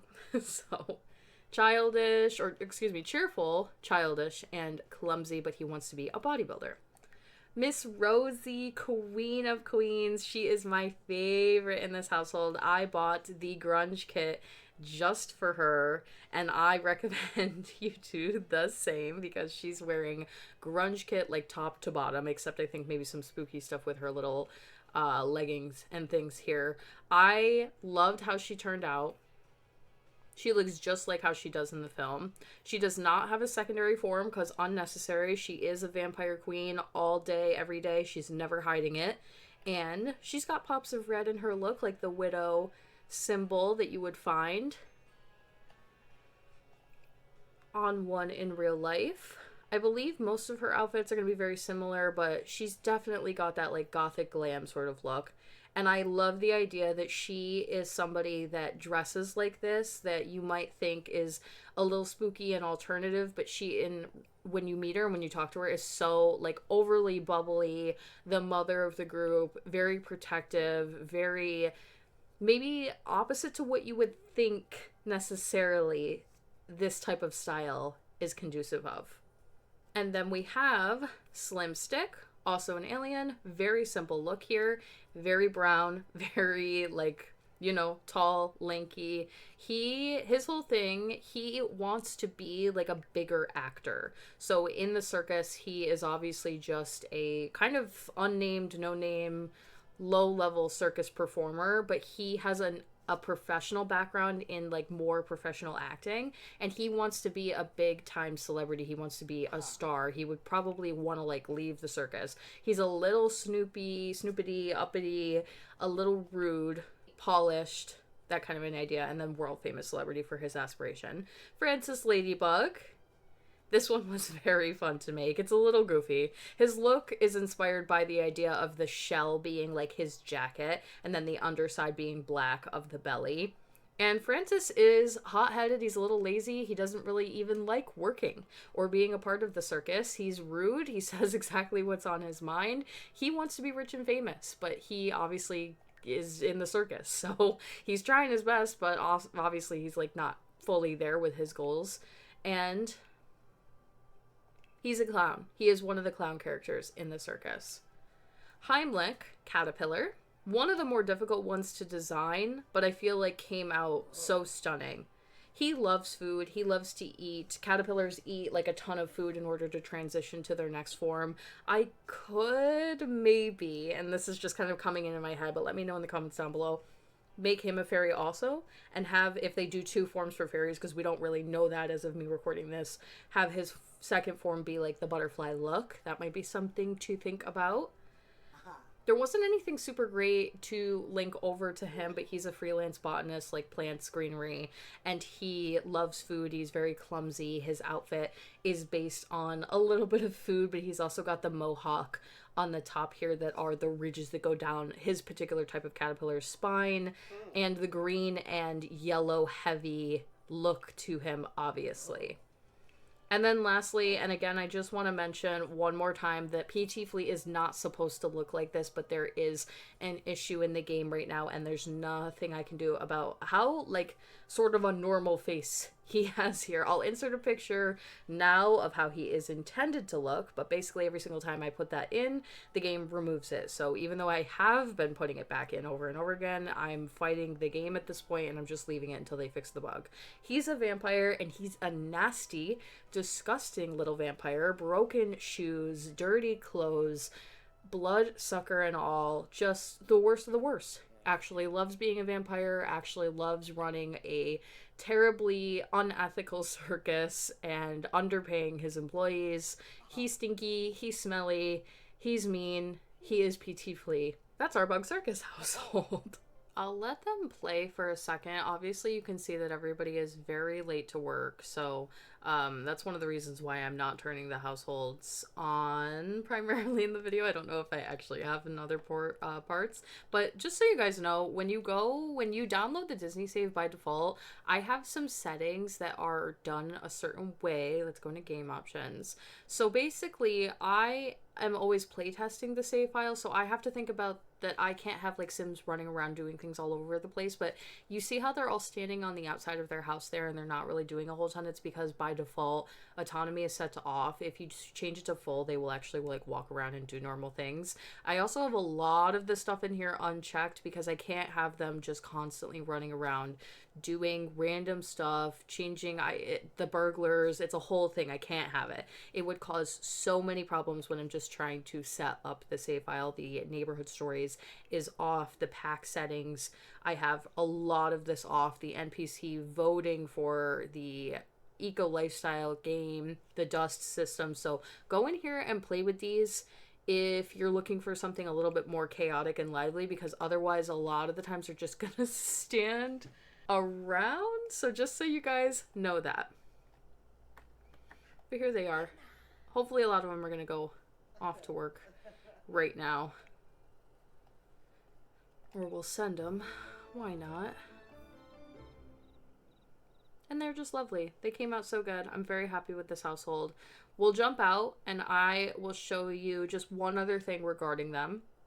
So jumping into the household manager for just a second, you can see the Oasis Springs household, Genie, Aladdin, the Bugs Life household with the ants. Here is Tuck and Roll that I mentioned earlier, twins, additionally just townies as of right now, but they're for gameplay if you would like. If I didn't mention this already, Hopper and his brother are also in the save file. They are mean and disgusting and nasty, but they didn't necessarily have like a place to live because I didn't make Hopper's hideaway a residential, and I guess you could update it with small businesses now and possibly do like a little residential combo, but I don't think I'm going to be implementing that. So they are also there. And you'll see the next one's up is the Good Dinosaur household, which we will also be taking a look at.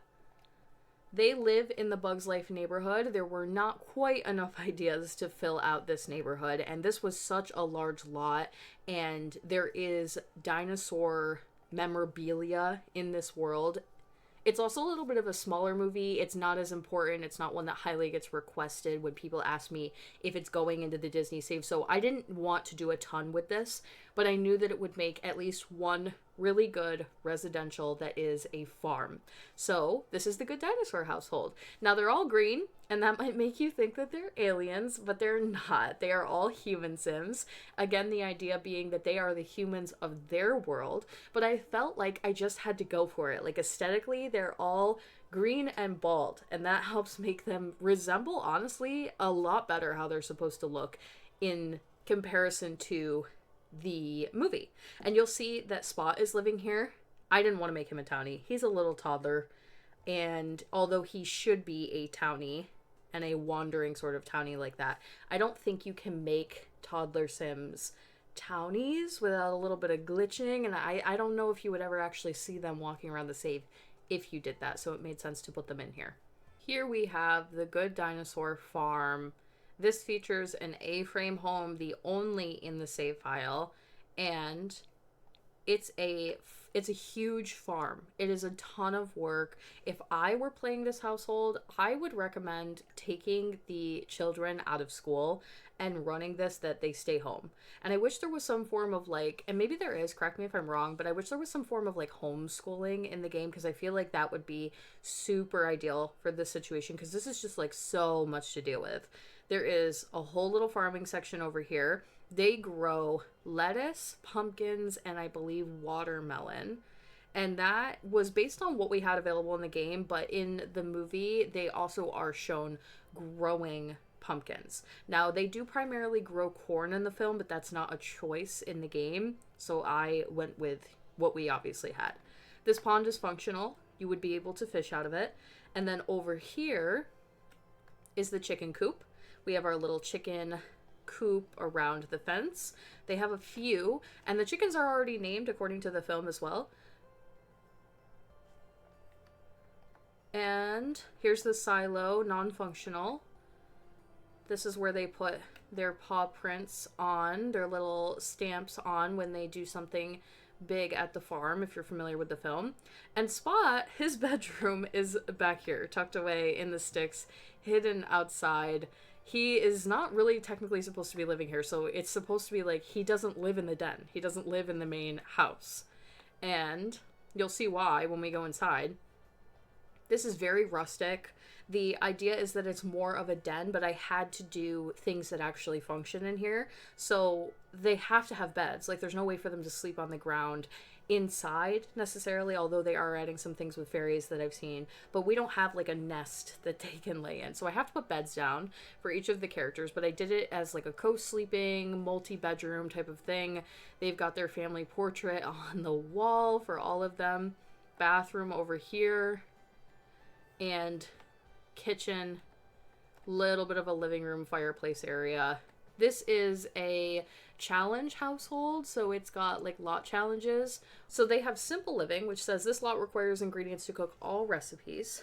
And wild foxes, obviously critters and things coming in and destroying their land, destroying their garden, is part of the film and like the whole premise of the movie.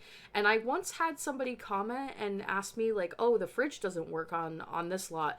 Check the challenges. I probably have simple living checked, and you can just get rid of it if you don't like the challenge.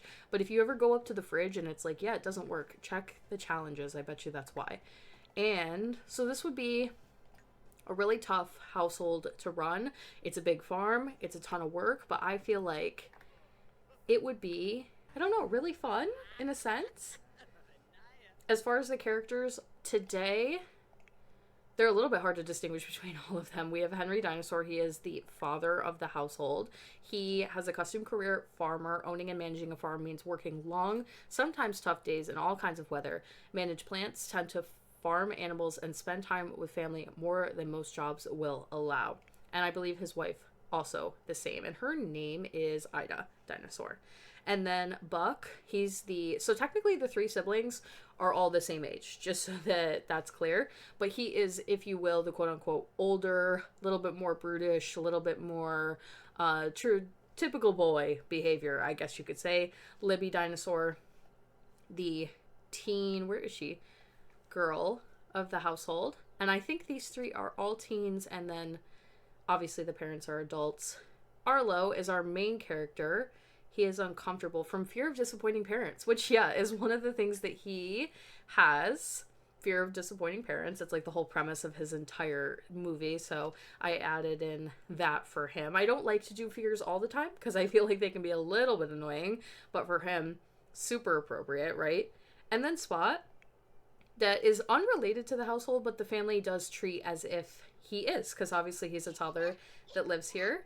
He hates being carried. He's wild. He loves the water. And he, I think, has, if we can find it. Yeah, so for skills, he has very, very high movement, because obviously in the film, I think he's a little bit older, so he's fully running all over the place, and he can walk and everything. He's zooming all over this farm if she puts him down. There's not a whole ton to say here. This is definitely a little bit more of a niche household if you are somebody who particularly likes farming, or this is like one of those movies that you're really, really into. I actually love The Good Dinosaur, but it just flies so far under the radar. You can tend to the chickens and take care of them over here.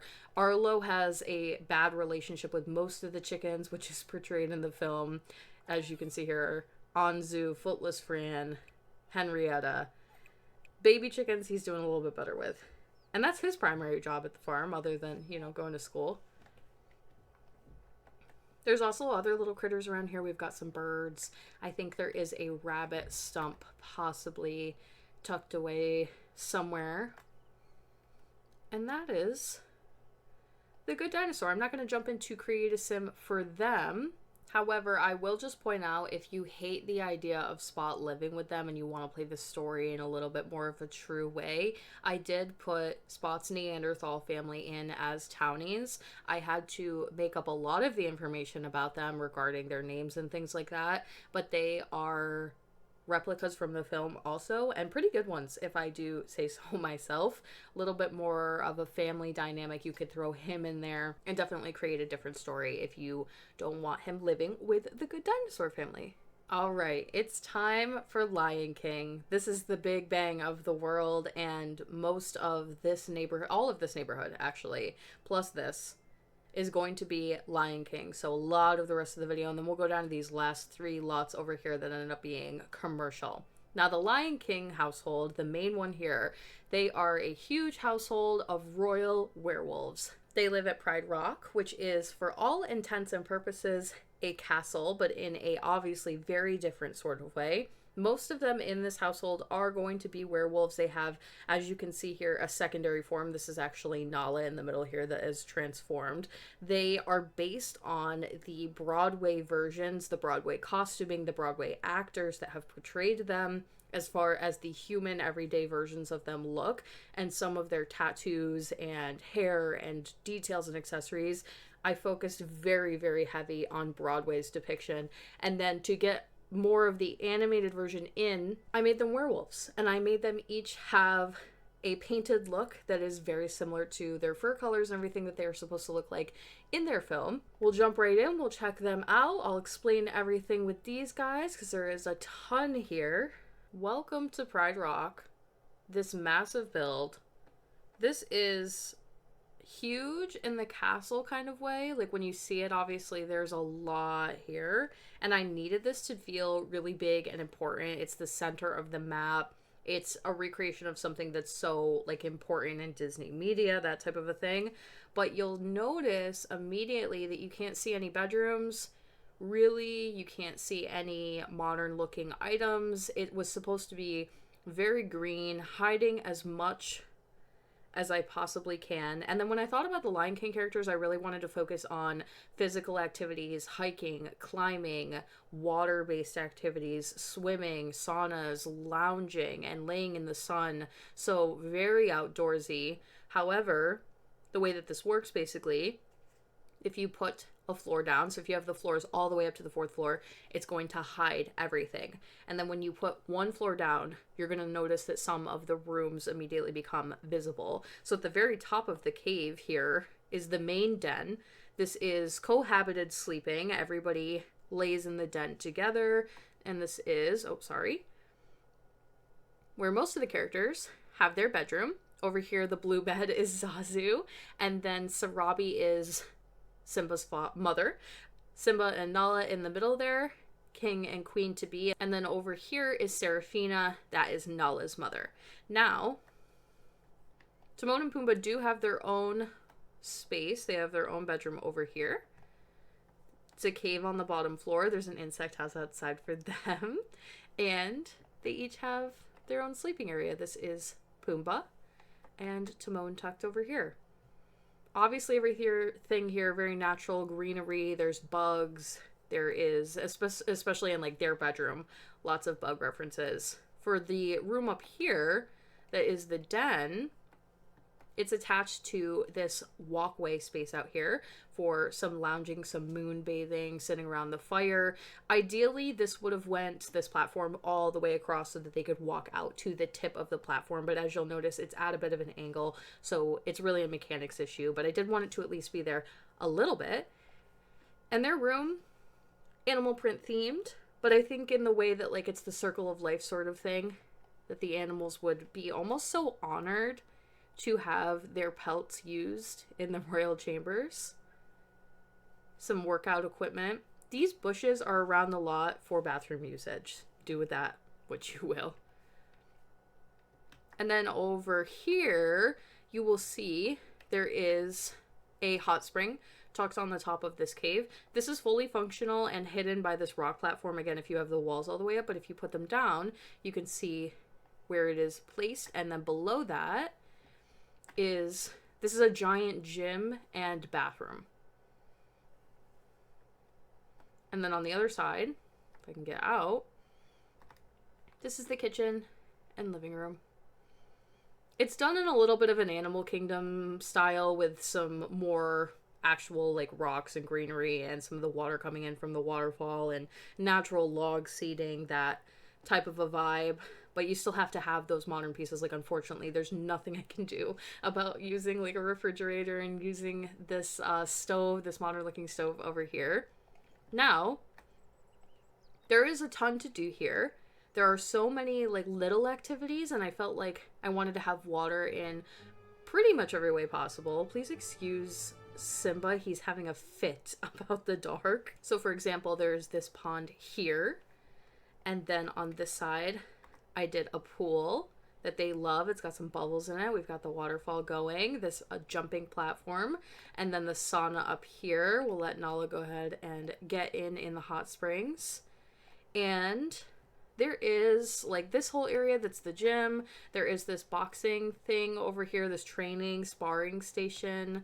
There are, if you just like pan around, I encourage you to go and investigate. Picnic blanket up top, moon bathing. I wanted there to be quite a bit of activities here for these guys, but it has to be all very natural.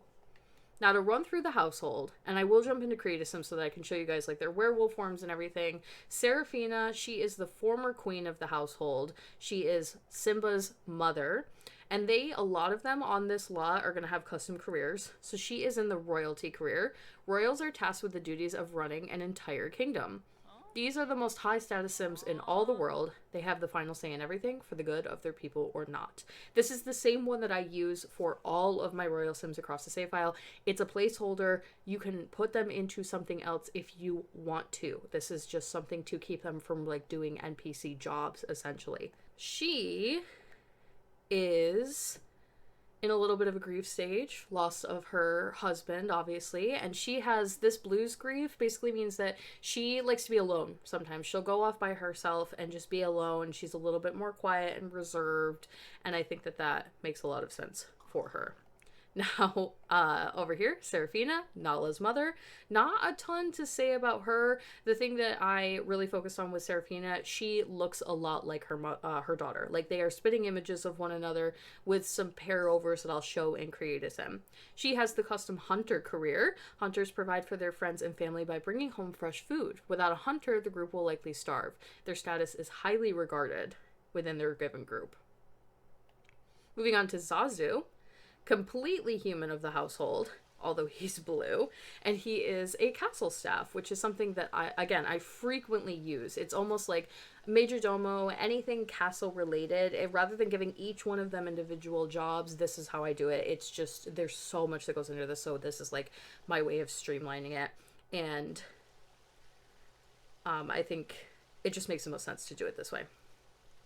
Now, of course, Simba, King of Pride Rock, or soon to be, and I love how he turned out. I think that he totally embodies Simba.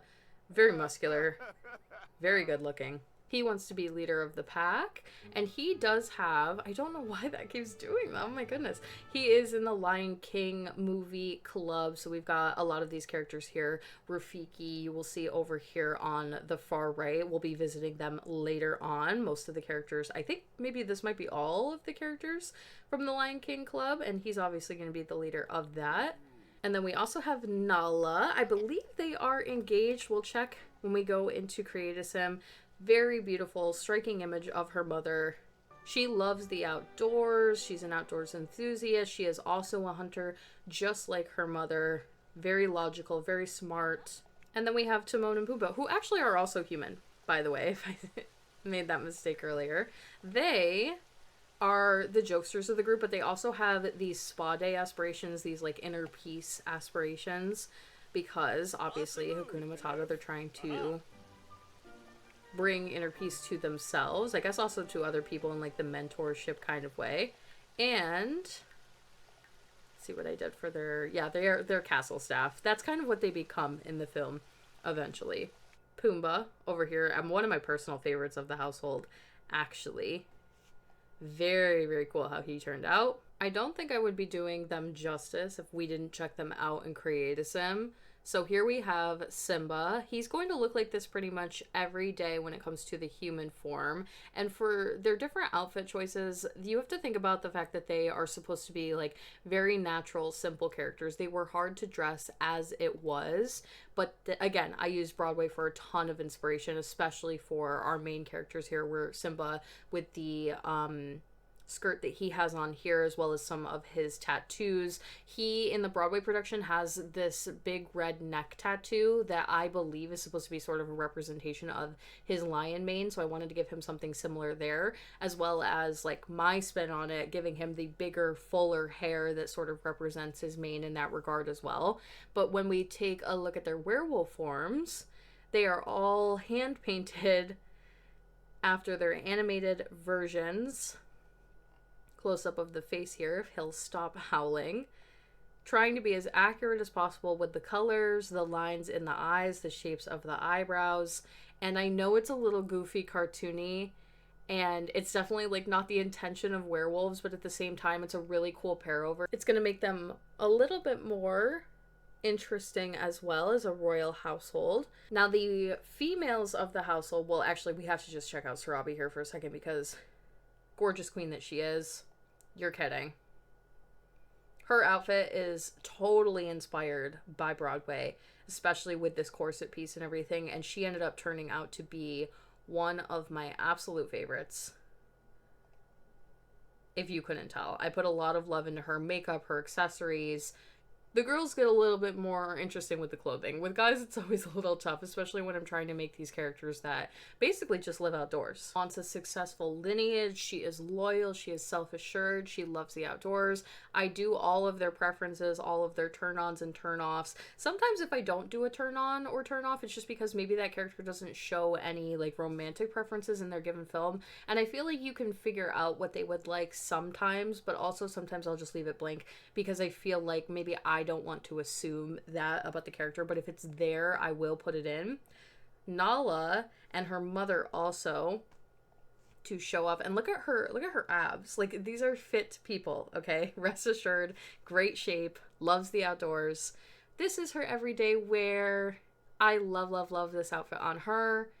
Such an embodiment of all the things, like all the colors, her blue eyes, the makeup inspired by Broadway again.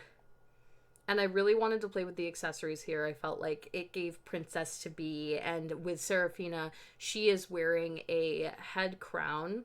And that is like my representation of a crown for her. Like, that is a royal piece in my headcanon. So someday, Miss Nala would get something similar because she's going to be taking over. And if we check the relationship together, they're engaged. So betrothed, that's like the way that I portrayed that. Maybe they're in the middle of their story.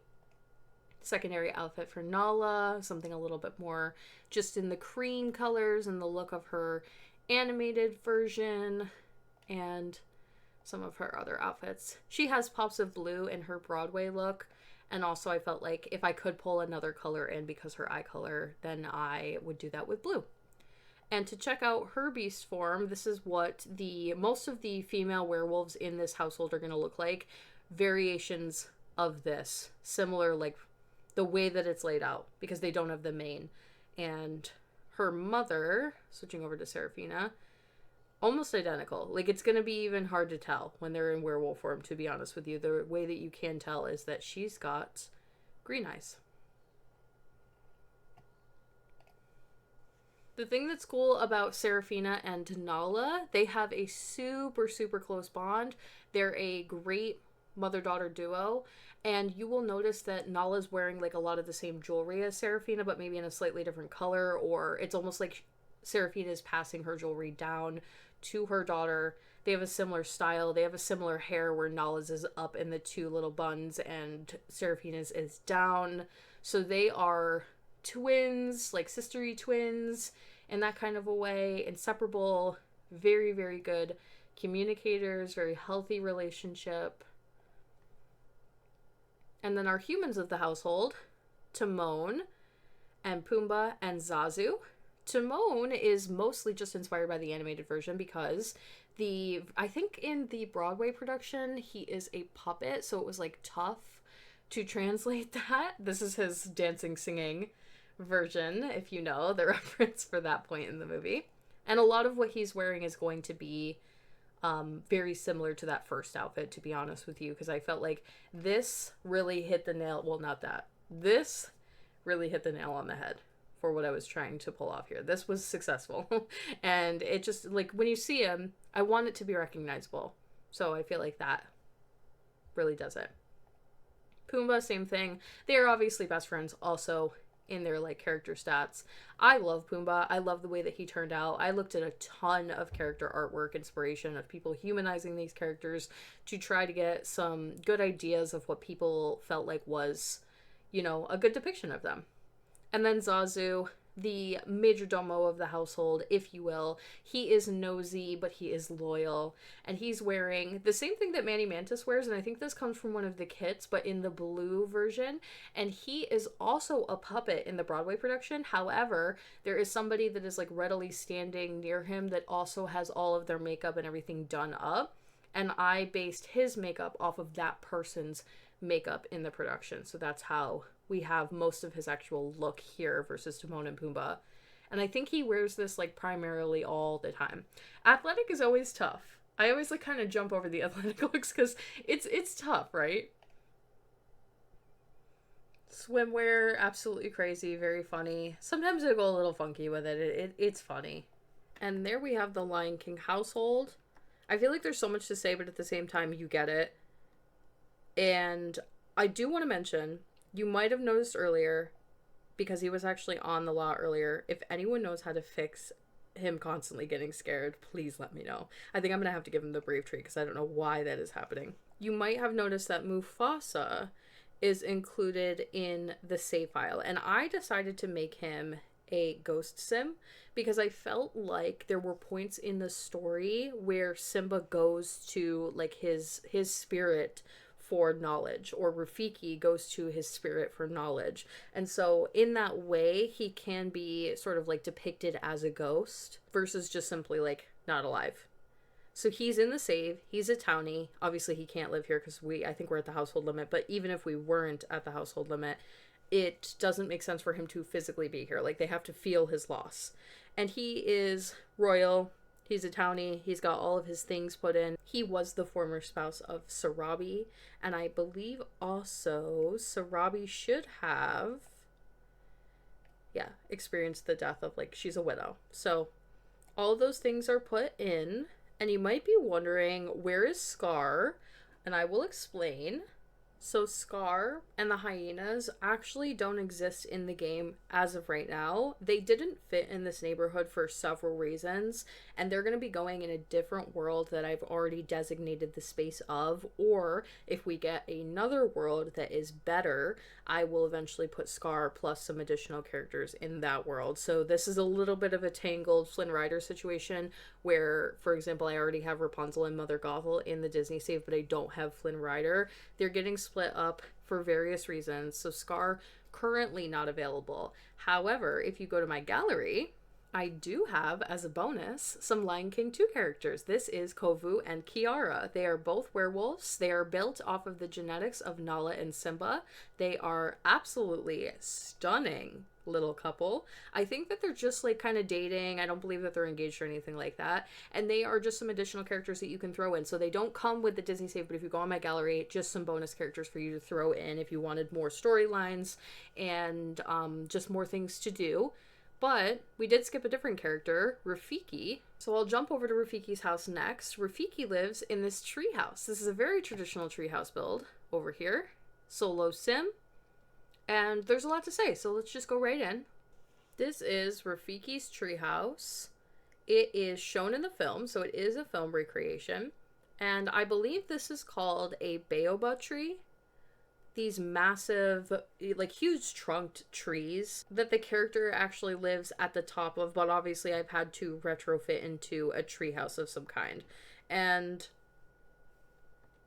Rafiki lives here alone. We'll take a look at the inside of the treehouse.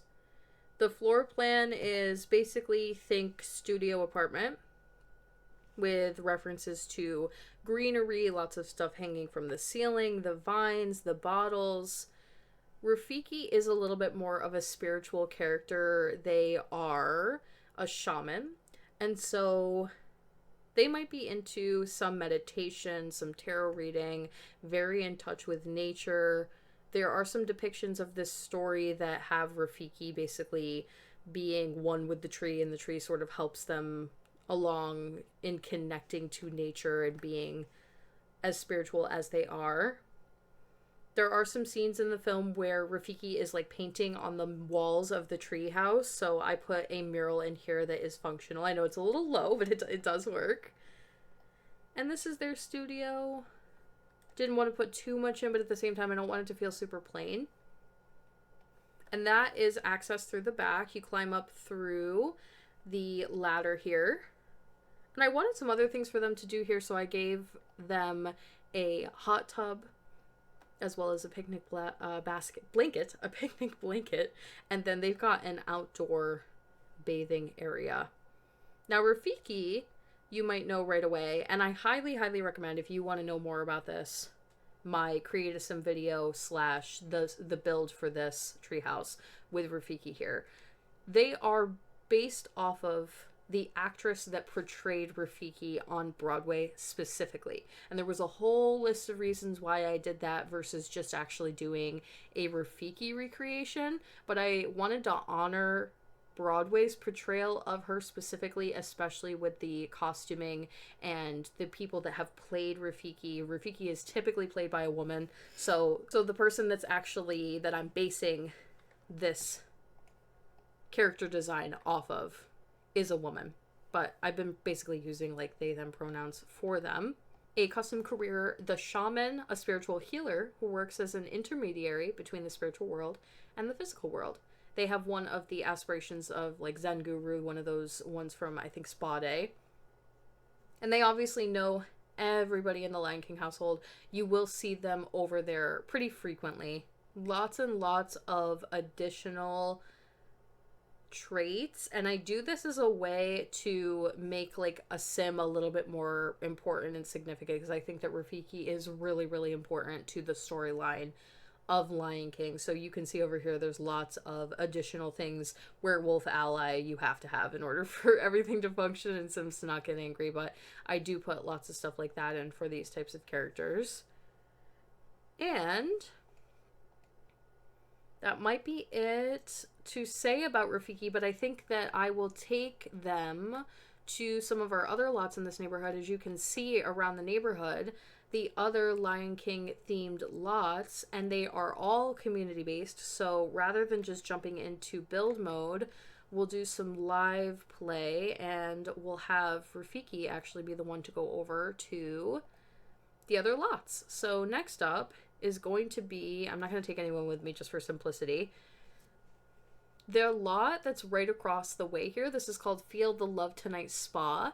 It is the first spa in the Disney save, and it's obviously based on the scene with Nala and Simba in the jungle, and they meet back up together. The Feel the Love Tonight scene, there's tons of water and all sorts of different like watery things to get into here, but it also functions as like a fully functional spa. So we'll go ahead and check that out with Rafiki. Out of all of the Lion King lots, this is probably my favorite one that I did. The point was to use water in all ways that the game currently offers. So over here is a pond, this is a hot spring, this is a pool. We have the debug waterfall from Sulani. This isn't functional in any capacity, but I just felt like it looked really nice. And then I wanted to build an above ground pool over here, and it has bubbles in it. So in my headcanon, this is like a heated pool, and this is an icy cold pool down here. There's also some hot tubs tucked around. There's one over here, and there is one tucked in the rocks over here. There's a couple of outdoor bathing stations and some lounging areas and things. But then you also have the building in the back here, which functions as the actual spa. And it's a little bit of a smaller spa, but everything in here still works just fine. The back area is the bath and the shower and everything. This is where you would get changed. And then on this side, the massage tables, you can pick out doing your nail color and stuff here, and you can also get a massage at the massage table. So very cool lot. I'll have Rafiki just swim around while we're doing this. As you'll see, other characters walking around. There are some Disney, a lot of them are going to be Disney characters. One of the ways and reasons that I do movie clubs is so that you can see what movie that character is from if you don't recognize them immediately. Obviously, I recognize pretty much all my characters immediately. Like, I know over here that this is Zeus and Hephaestus from the Hercules set of characters. Hephaestus and Zeus.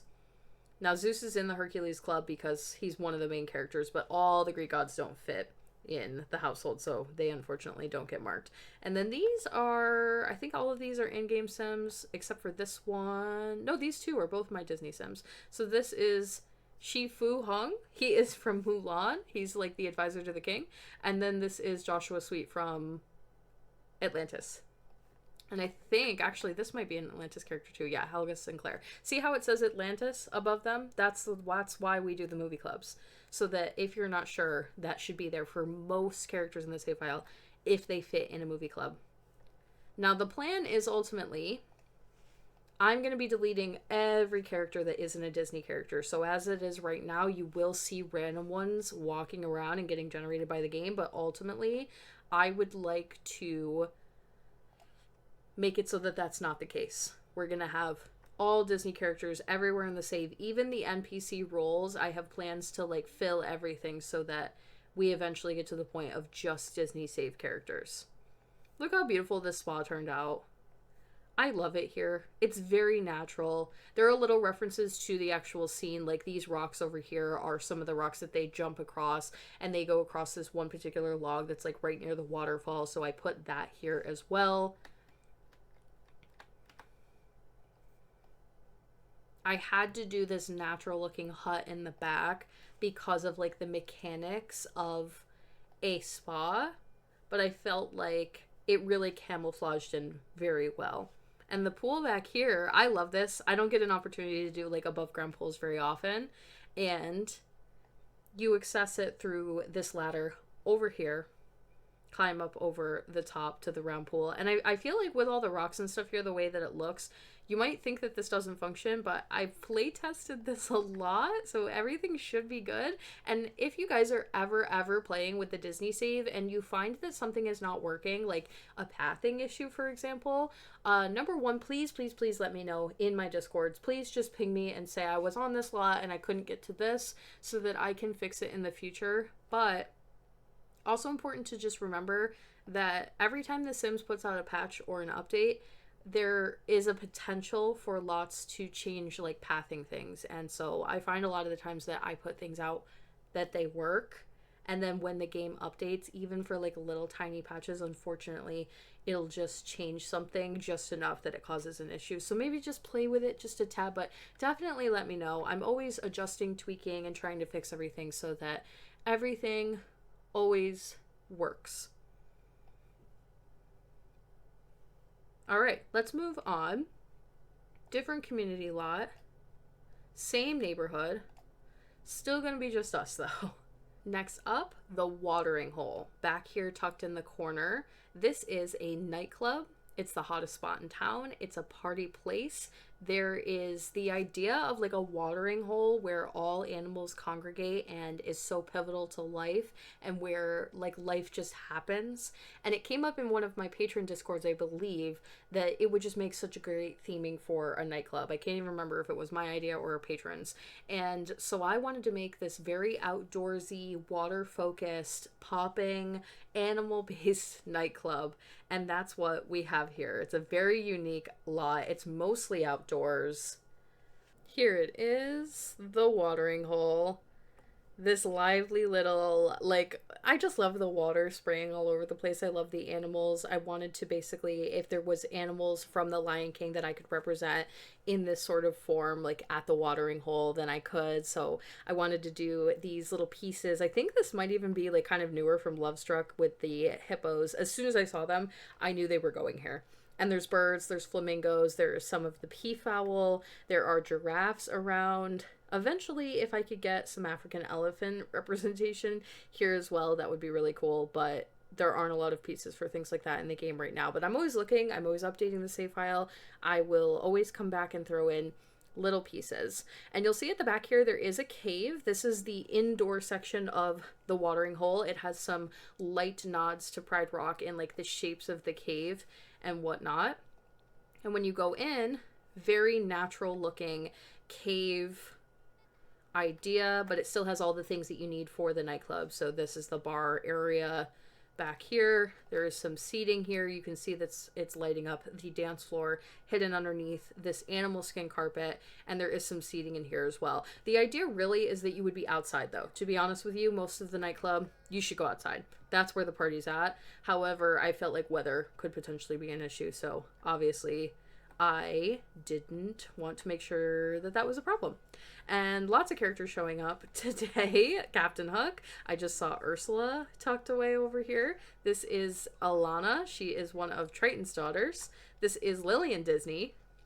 I'm so excited to see everybody just like coming and popping up. I think this is also Helga Sinclair. Yep. And then some other randos. But I really wanted, like, I wanted there to be so much liveliness and fun and, like, everybody swimming in the water and enjoying the life and the energy of the water and, like, lots of flowing water on the rocks and stuff like that. And then there's plenty of outdoor seating here. There's one over here. This is Chef Louis from the, from Little Mermaid. Little seating area out here around a fire. And one over here as well. Picnic blanket. Keep wanting to call it a picnic basket. Oh my god. And that's our nightclub. It's so different. Like, it's so untraditional compared to, like, just your building nightclub. This is... Oh, there's even, like, a little grill over here. A lot of storytelling. I wanted something that the animals could, like, all go to, or the animal-based characters could all go to. I know a lot of them are lions, but obviously Rafiki, and then we also have Timon and Pumbaa and Zazu, and more to come in the future for Lion King characters. And then I am going to pop over in live mode to the lot across the way, which is the final one for this neighborhood, but not the final Lion King thing that I'll be showing you. This is the neighboring lot to Rafiki's treehouse. It is called To Be King Playground. It is a park lot type, and this is supposed to be based on the scene of the To Be King scene. I really liked the idea that you could play the Lion King story from the beginning, so if you wanted to age down Simba and Nala and give them a space that's more dedicated to younger Sims, children Sims, and I rarely get the opportunity to do a traditional playground. The idea of like a safari jungle playground, very, very much something you would see in real life, but being able to give it the Lion King spin and like kind of wrap that all up into one idea was definitely the vibe here. So remember specifically in the To Be King scene where all the animals are stacked up on one another and they're all singing Simba's big number as he's a child, and they're like splashing through the water, and there was an old video game that was based on, or had a big chunk that was based on that particular scene. So I felt like wrapping all of that up into like a little children's themed playground. You get so much here in terms of like gameplay and playability, and I don't often do a ton of spaces that are dedicated towards my children's Sims of the Save, to be so honest. So considering that Nala and Simba are children for at least most or half of their movie-ish, it was a really cool opportunity to like wrap that idea up into it. And then over here, to make this even more unique, is a splash pad, bringing lots of the water features in, bringing the animals in, the hippos again. This is a little toddler pool. All of these turn on and you can play in, and the giraffe spitting the water in the middle here onto this one. Lots of jungle theming, lots of safari theming. There's seating and lots of areas for parents to like sit with their children. There is benches and playground equipment over here. I also created in the center here a jungle gym for my younger Sims. As you can see, we've got, this might be Sid Phillips. Yes, it is. Using the swing set. But there's also doll houses and things in here that are tucked in for my younger Sims to come and play and be able to use. I'm so excited for you guys to see this in live mode because it's all, everything's working properly, which is always really nice to see. This is Dot. Earlier we saw her over in the Bugs Life household. There's a little seating area down here. You can come and get comfy and relax, but there's also a toy chest tucked in. And this is the lot's bathroom, just to fulfill that particular thing that's needed for the lot. So funny who is arriving here. Over here earlier, we had Mulan's parents like getting cozy on the bench, and this is Lock, Shock, or Barrel. I don't know, Lock, and this one is from Lilo and Stitch, Yuki. So funny. There is obviously lots of references to Simba and Nala here, and these being like the icons of the actual playground. And if I haven't said this already, just so that you guys know, if you're watching today's video and you see this lot and you're like, I can't download the whole Disney save, but this is really cool, like I'd like to use this for my everyday Sims and my gameplay, it's all on the gallery. So just go to my gallery, you can just download individual builds. If you just want one or two pieces, one or two things, everything is paired together in groups by the world. Rafiki and her treehouse. We've got the pond, or excuse me, the spa. This is the playground here. Everything's here. Same versions. This turned out so cute. I'm very excited that you guys got to see this. I am going to move on to the next Lion King thing. We're not going to do it in live mode. I'm just going to jump in to regular build mode for a moment. We are down to the final neighborhood. Over here in the bottom left-hand corner, Mirage Canyon. This is what I call the commercial district of Oasis Springs. I knew just when I looked at this world that you couldn't really put houses down here because honestly, it's very parking lot heavy. So all of these are going to be commercial lots, and we have a piece of pretty much everything from Oasis Springs here. So over here on the far left, Hakuna Matata is a restaurant, and it is a Lion King restaurant, obviously. Next up is Paradise Cafe. This is an Aladdin based cat cafe. This is called Shrimporium, which is a little bit of a weird one for the world because it is based on Raya and the Last Dragon, and it is the only thing in this world that is based on that. I'll explain more when we go here. And then in the bottom right corner, Hopper's Hideout, based on Bug's Life. So we'll just start sticking with the Lion King theme with Hakuna Matata, the restaurant. As you can see, in our final neighborhood here, lots of color, lots to go over, but I am going to be going a little bit quicker through these last four lots. So this is Hakuna Matata. It is a carnivore restaurant, and if you recognize the outdoor shell of this, it is both based on Disney Dreamlight Valley released a house skin that this is completely replicated off of, but that house skin is based off of Animal Kingdom Lodge. So I recreated that and used it as a shell for this restaurant. I always felt like, even when I saw it, that it just really gave Lion King restaurant for some reason. Here you can see the staff uniforms. All of that stuff is always done. And then the menu is going to be like your sippy little cocktail fruity drinks. But mostly I thought about what the Lion King characters specifically would eat and would want. So there are other things and options in here for maybe the characters that are adjacent to Lion King that aren't going to be carnivore characters.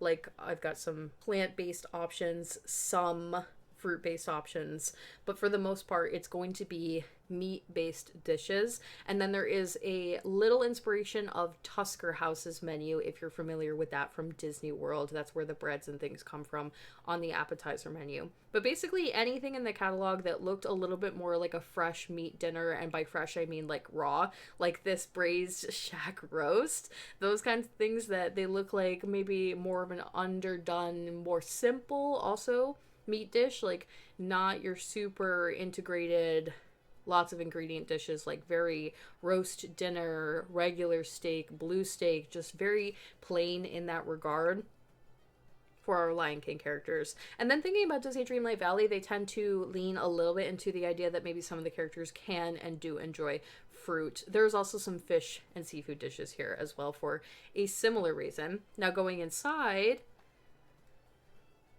I was totally inspired by Animal Kingdom Lodge. I took a ton of reference from there, used a bunch of reference in that in making the staff uniforms as well. There's a couple of seating areas in here.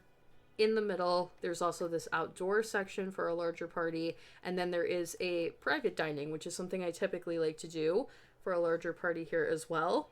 There's references to animals in the decor in a little bit more of a modern, elegant sort of way. And then the kitchen, simple, necessary.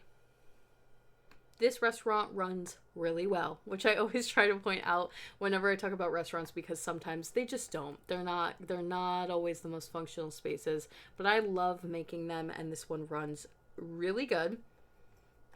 And we'll move on to the cat cafe next door. Here is Paradise Cafe. This is an Agrabah themed and Princess Jasmine themed cat cafe.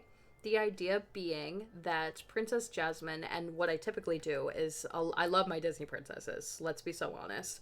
So they get a lot of theming, they get a lot of world contributions, and this is Princess Jasmine's world contribution. This is something that she designed, owned, operated, brought pieces of the palace, and had all these linens, textures, tiles imported from all over the world to create a section of Agrabah Palace in a way that was open to the public and available for all. And it also doubles as a cat cafe. So the way I did that is by putting cat hangout and cat friendly here. So you'll get lots of cats spawning when you just come to visit the cafe. There's also, as you can see, lots of cat friendly objects and things for cats to do here. And that is because of Jasmine, of course, and Raja, and her being able to like bring Raja here and have something that made it friendly for both of them as characters. But your Sims will both bring cats here, and random Sims will bring cats here as well. Now, funny enough, I don't have a ton of cats in the save file right now, but I'm slowly working on adding more. And the building itself also, I just want to mention, if you are looking at like this section of buildings and you recognize it, it's because in Magic Kingdom, the section where you can get the Aladdin meet and greet right in front of the Magic Carpet ride, that is what this is based on. So I built like a little section of the tents that are in that area. This door is where you would stand in front of to do the Aladdin and Jasmine meet and greet. They're typically going to be greeting there, or Genie or Jafar, like any of the characters. And it is right near the Magic Carpet ride, and this fountain is inspired by that. And then the inside is obviously a cafe. It's both like a section of more of like the Agrabah village and has a lot of the same theming, but it's a little bit more cleaned up and a little more polished. And then the inside is more reminiscent of the palace itself, with all the drapery, the lanterns, the color, the decadence and elegance of it all. Lots of little tucked in areas to enjoy your beverages, private areas, cat trees, things like that around. The bathrooms are upstairs over here. And then there is a storeroom section, like storage area, that you would probably see for a building like this, staff only, that kind of an idea. But it's also a place where maybe some of the cats that are on the lot can go to be by themselves if they don't want to like be completely surrounded by people. And there's so many little like tiger references all over the lot based on whatever we had available in game. There's like these pieces. A lot of them come from For Rent, and this stuffy on the counter for Raja. I might, and I'm really like more and more by the day convinced that I won't do this, but the idea has been brought up to turn that into an actual small business so that I can properly set it up as like a small business cat cafe, but I'm not so sure that I want to do that. And I think this is going to make more sense when my new Willow Creek tour video is live. And if you don't know, I recently renovated Willow Creek for the last time. I'm going to be doing a full tour of that very soon. It might even be the next video that you guys see. And I'm going to talk a lot about small businesses in that and maybe explain some of it in that video. So just stay tuned for more of that stuff. Next up, my only Raya and the Last Dragon build in Oasis Springs. This is Shrimporium. And you might remember this in the film as both the home of, I think the character's name is Bao, correct me if I'm wrong on that, and also a shrimp-based, seafood-based restaurant that I felt like the reason it ended up in Oasis Springs, other than obviously ignore the roads, nothing I can do about that when it comes to the non-modern aspects or the overly modern aspects of Oasis Springs aside, this lot, when you look at it in the movie, it looks like it could be in Oasis Springs. There's no questioning it. It's just so perfectly a chunk of Oasis Springs. And the thing about Raya and the Last Dragon is I feel like in the Disney save, it's going to be one of those movies that really gets spread out because there's so many locations and terrain changes and differences in the weather and the cultures. So it might be one of those movies that you see sprinkled throughout the save rather than like a whole neighborhood that is based off of Raya. I think that's going to be the ultimate result here, but I'm not sure. But it just fit too perfectly not to do it here. So I built this little pond, and what's cool in live mode is that this bottom piece here that the restaurant is actually sitting on is a debug boat. So this bobs up and down in the water and gives it a very, very realistic effect. But I have built a platform on top of that so that your Sims can walk out on across this dock here. This is the greeting station where you would actually book a table, and then you can come and request a table physically on the boat. There is no issues with pathing here. The stairs do go up to a separate seating area where you can sit at this table if you would like to, this kotatsu table. However, important to note, kotatsu tables do not work for restaurants, so that's not actually a seating arrangement you can request when eating here, but that's okay. It's still there for aesthetics.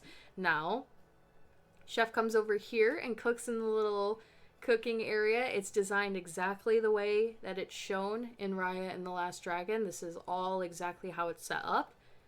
And then because this was so small, and obviously I could only fit the 2 seating areas there, I felt like I had to make a couple of huts with some additional seating options here, different party sizes, and the actual huts themselves are based on Raya's hat and structured sort of after that. So there's that one, there's a big one, and then we've got a little bit of a smaller one over here. So if the restaurant is super busy, you have multiple options. And then there's one additional one over here, but you're going to see that this serves as the lot's bathroom, obviously. Moving along to our final lot today. Okay, here we have it. This is the final build today. This is called Hopper's Hideaway.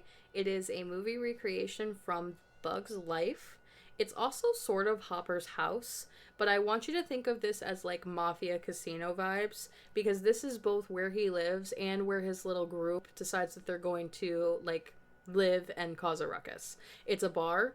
That's how it is shown pretty much in the film. And this is really, I love this lot because basically what this is supposed to be is like again, the theming of like humans leaving trash on the ground and then the bugs are repurposing it into their spaces.